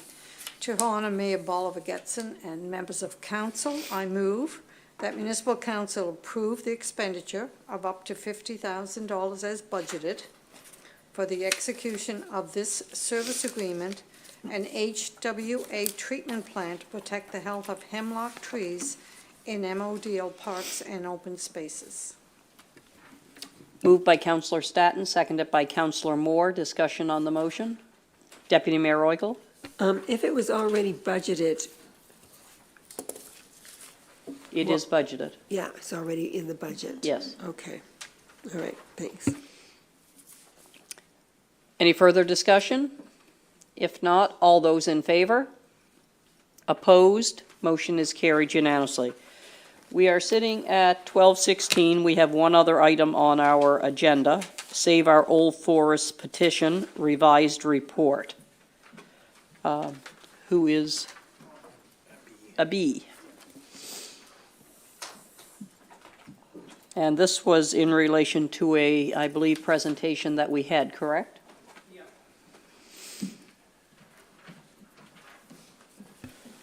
So this action is regarding the Save Our Old Forest Association, who has initiated a campaign in the Nova Scotia province to urge municipal governments to request Nova Scotia province to place a pause on harvesting and road building activities in forest over 80 years or old on Crown land. And they have also proposed that moratorium remain in effect until the province reaches its protecting 20% of its land and water by 2030 goal. So Mr. George presented this petition and on July 25, 2023, to the council, and regarding the request, and also emphasized on the ecological significance of preserving and protecting this old-growth forest. Subsequently, on November 21st, the staff presented a report to Council at its Policy and Strategy Committee, where staff had requested that the policy recommend to the Council to write a letter to the province expediting the identification of all the old-growth forests on Crown land in MODL. And this approach, staff felt that was not only protecting the newly identified old-growth areas, but also with minimal economic disruption, and it also aligned with local climate change action plan goals. However, following the committee meeting, Mr. Brownie had emailed all council members expressing concerns that the motion did not include specifically the moratorium request. So subsequently, in the following regular council meeting, council directed the matter back to staff and directed staff to conduct further research and consultation. And in order to do that, staff engaged with several stakeholders, and staff also brought or invited Dr. Peter Bush, who is the Old Growth Forest Provincial Coordinator with the Department of Natural Resources and Renewables, who presented on the provincial old growth forest policy. In June, we also invited Vast4 Management Inc. to present the industry perspective on how they've been how they manage Crown lands in the Western Nova Scotia. In regards to provincial action, the province has already adopted its 2022 old growth forest policy, which acknowledges already ecological importance of the old growth forest and sets out certain guidelines how to protect and preserve. Some of the concerns regarding the moratorium specifically that the staff has highlighted in the report, as well as the because the current provincial protections already be Continue. Oh, okay. The current provincial protection is already being in place. It's only like relatively very new. It's only like 2 years ago when the province adopted the policy. Preventing harvesting and commercial activities in these areas. Staff feels the additional pause on forest over 80 years old may not be necessary at this time. Economic risks could also come with the blanket moratorium approach. It could impact negatively, which we don't know. It could have positive impacts, but it's unknown at this moment. So which could lead to job losses or reduced income for people who are working in the forestry sector. And there's also a lack of scientific evidence behind this 80-year threshold. So when we engaged with Mr. Brownie from the association, he clearly stated that the number is arbitrary, and because of which lowering the threshold to 80 years without any scientific support could result in overly restrictive measures that may not really be aligned with best practices in forest management. And also staff feels that it should be a balanced approach to conservation in the sense that the existing policy not only supports evidence or science-based approach to conservation with the goal of protecting Nova Scotia's land and water by 2030 up to 20%. The policy also incrementally expands protected areas while supporting sustainable forestry practices, and a sudden moratorium could disrupt this balance. So as an alternative option, council may still choose to direct staff to support SOOF's request and send a letter to the Premier calling for a moratorium on all the harvesting and road building activities in forest over 80 years or old on Crown land in the municipality. But in conclusion, while the protection of old growth forest is very crucial for biodiversity and ecological health, the staff believes that the 2022 old growth forest policy already provides robust safeguards for forest over 80 years or old. Given the potential economic impacts and lack of evidence to justify the 80-year-old threshold, staff recommends council not to support the request at this time for a moratorium on harvesting forest over 80 years or old. Councillor Haysom. Thank you. I'm going to say something that I'm sure is not going to be very popular, but I don't mind. It's rare that I disagree so fundamentally with a staff recommendation. We've just had a conversation about the need to protect our trees, and particularly the mature trees in our municipality and our province. We've just had a conversation about the threat that they are facing, not only from climate change, but also from industry. And I disagree also that there's no scientific evidence for this. You don't need scientific evidence. It's called math. If you have 1% of your forest that is old growth, 100 years or more, and you allow the industry to cut down trees that are 80 years or more, you are effectively removing your old growth forest. So I recognize that there's no motion involved with this, and that's, you know, I'm not sure why there isn't a motion involved with this. I'm sort of baffled as to why there has been so much reluctance to protect old growth forest and to expand our understanding of what it is, and I fundamentally disagree. Thank you. Councillor DeLong. Yeah, I could just say ditto, but what I'm going to say is within Mr. Biryani's letter, he says there's an approach to protect forest areas that have yet to develop into old growth forest, but are expected to do so with the passage of time. Through legally protected areas and policy protection on Crown land. Within another staff report that we just heard, it highlights old growth forests are crucial for environmental stability. They store significant amounts of carbon, regulate water cycles, maintain soil health. Excuse me. Old growth forests are vital for biodiversity, conservation, and climate change mitigation. We're talking about maintaining healthy ecosystems. I definitely disagree as well, respectfully. Deputy Mayor Royko. Did you read the old growth policy for Nova Scotia Natural Resources and Renewables 2022? Did you read the whole policy? Yep. Okay, so Nova Scotia and Ontario are the only two provinces in Canada that have specific policies on old growth forests. The other provinces have guidelines, or, for example, British Columbia is working with Indigenous people to protect their old growth forests.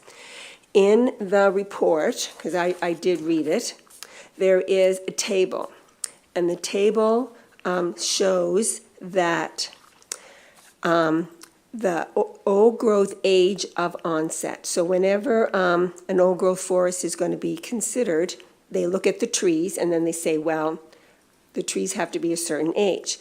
Not all the forests are at 100 years old. Not all of them are. Hemlock starts at 140. So if a tree is 140 years old, that's when it can be considered old.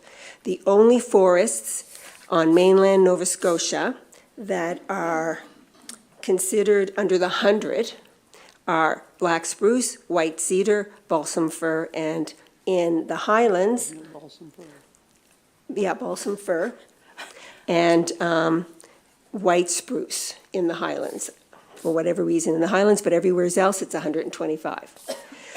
On this table, it also shows that in Ontario, they are protecting both those 100 ones that we're saying, that our province is saying is 100. They're saying they're protecting them at 80 years.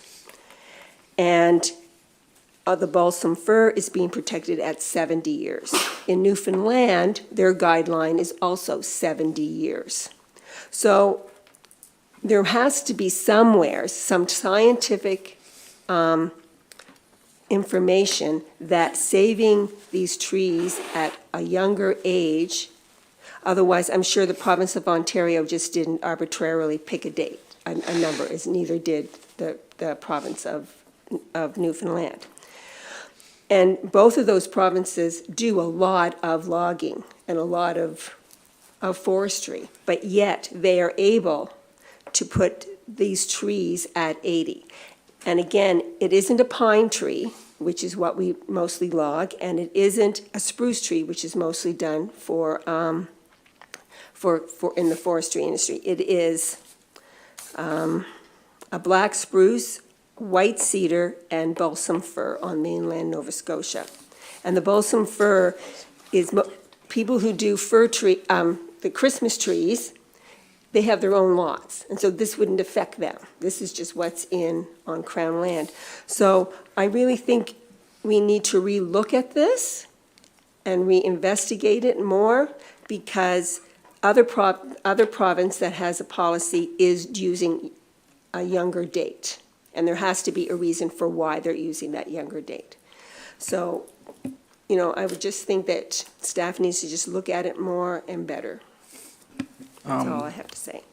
If I may, it's a couple of clarifications. I think one was maybe it was being interpreted wrongly, the staff report. We don't, staff doesn't deny the importance of protecting this old growth forest and strongly recognize that we have seen decline in old growth forest over the years in our province. The challenge is the 80-year-old threshold is to support that recommendation. It's like, maybe this not maybe relevant example, but think of it this way. It's like there's coastal regulations that we understand there's impact, properties is going to be impacted by the flooding and the erosion and all. And then there is a science that supports that how much we should set a number, right? Like we should set this much setback based on this much sea level rise we should set this much setback. But then a group comes in and is like, you know what, we should set 100-meter setback without randomly picking a number. And of course, it is going to protect more properties, the intent is good, but how do we support that arbitrary number which is not? Well, you could say that province have 100-meter setbacks, so we should also support that. They may have some reason. That is why I think staff struggle to support the 80-year threshold. And speaking of other provinces picking up different thresholds, this also the rationale lies behind the difference in ecological conditions. So each province has differences in climate, species, and ecological conditions. In some provinces, in their policies, that depends on what species they have picked. It could be short-lived species, so their forest could mature early on, so they could have it is justifiable to have lower age thresholds. But in contrast, Nova Scotia's Acadian forest, our ecosystem includes longer-lived species like red spruce or eastern hemlock, so which require more time to develop those true old growth characteristics. If I would want to, I would protect everything, but the challenge is we don't know what is the impact of doing that, a blanket protecting, like not cutting any tree that is older than 80. So how is it going to impact forest industry? Or how is it going to, what people is it going to impact? I think that is where the challenge lies. That is where it lacks that justification for those numbers. We do, I mean, like, we commend the work the group is doing, and we strongly commend supporting regulations that could help us protect those forests, but also not feel confident because we feel we don't have complete information on the table to be able to make an informed decision why we should support for a blanket moratorium of 8 years or all, if that explains. Deputy Mayor Royko. Thank you. So I totally agree that it shouldn't be a blanket on that all of them, because in Nova Scotia, for example, like I said, hemlocks have to be at 140. But if it's only the 100-year-old trees going down from 100 years to 80, which is what Ontario and Newfoundland has done, then it is only, as I said, black spruce, white cedar, and balsam fir.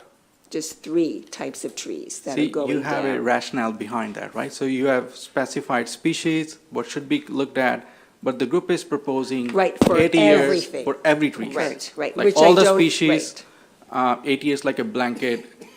Like, for example, when they developed a table, maybe it wasn't clear in my report, like, although like the minimum is 100, but like, yes, they have specific age requirements for specific species, like hardwood or like, so they have like a justification for those numbers, like, because they know that trees live longer, the hardwood lives longer, so they may have like a higher 140 years threshold. Like the ones you cider or the other ones could have 100-year threshold, because that's where, based on scientific literature, they feel that is the onset age for that species. But the group's proposal is to have like default 80 years for, so that's where the challenge is to support confidently that if it explains, yes. I am quite amazed that we think that balsam fir lived to be 70, 80 years old. Anyone that's in that industry would probably bear to It'd be what's differ. in I know. the forest, not what's on your tree lot. No, I'm talking about seed trees, whatever. Yeah, they die. Okay, so there is no motion on that. We are to receive the report. So thank you for your presentation. We're going to move to the updates, and then I'm going to ask what you would like to do, but I'd like to do the last few in regular session here before we go in camera. So LCLC update? It's going to be very brief, considering I didn't receive the minutes from the last We meeting. haven't received them? No, I have not still received them. I did request them, I haven't received them. So I'm just going to give you an update of what I remember. It was quite an extensive meeting, so a lot of it was on 1 or 2 subjects, okay?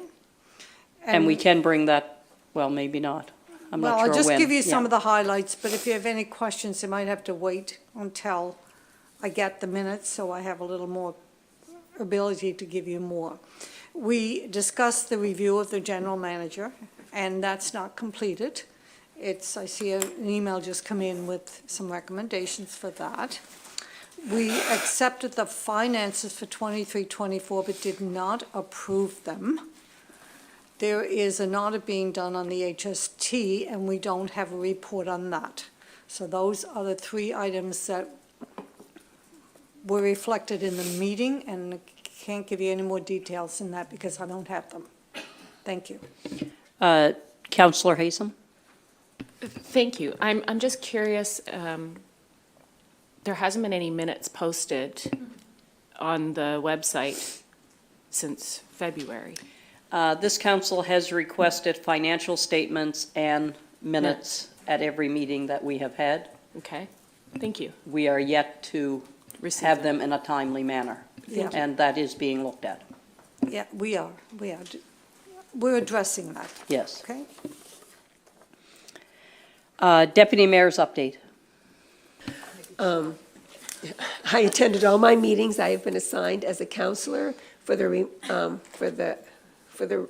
remainder of July before the break, as well as agenda briefings, check signings, attending the seniors luncheon put on by our recreation department, and attend the South Shore Active Senior events. The Mobility Cup opening on behalf of the mayor and council and municipality, helped out with the seniors corn boil, attended the regular meeting of the Hemphill Village Commission for a short time. So ended my report. I am not speaking that fast. I attended the Seniors Corn Boil, our regular meetings, Kidney Foundation's second annual Farm to Table dinner, along with Councillor DeLong was at that as well. A fun run in Broad Cove, tree giveaway at the Mark, Walk for Veterans, Terry Kelly at HB Studios, the Harvest Moon Night Market, the Armberg Memorial Truck Show, community events, and yesterday Highliners 125th anniversary celebration. But lots of things going on in the community, and I encourage everyone again to get out and support. Usually you have to pick and choose which ones you go to because there's that many going on right now. So lots of fundraisers out there. And we have one more 12.4 councillors' expenses. Councillor Bell.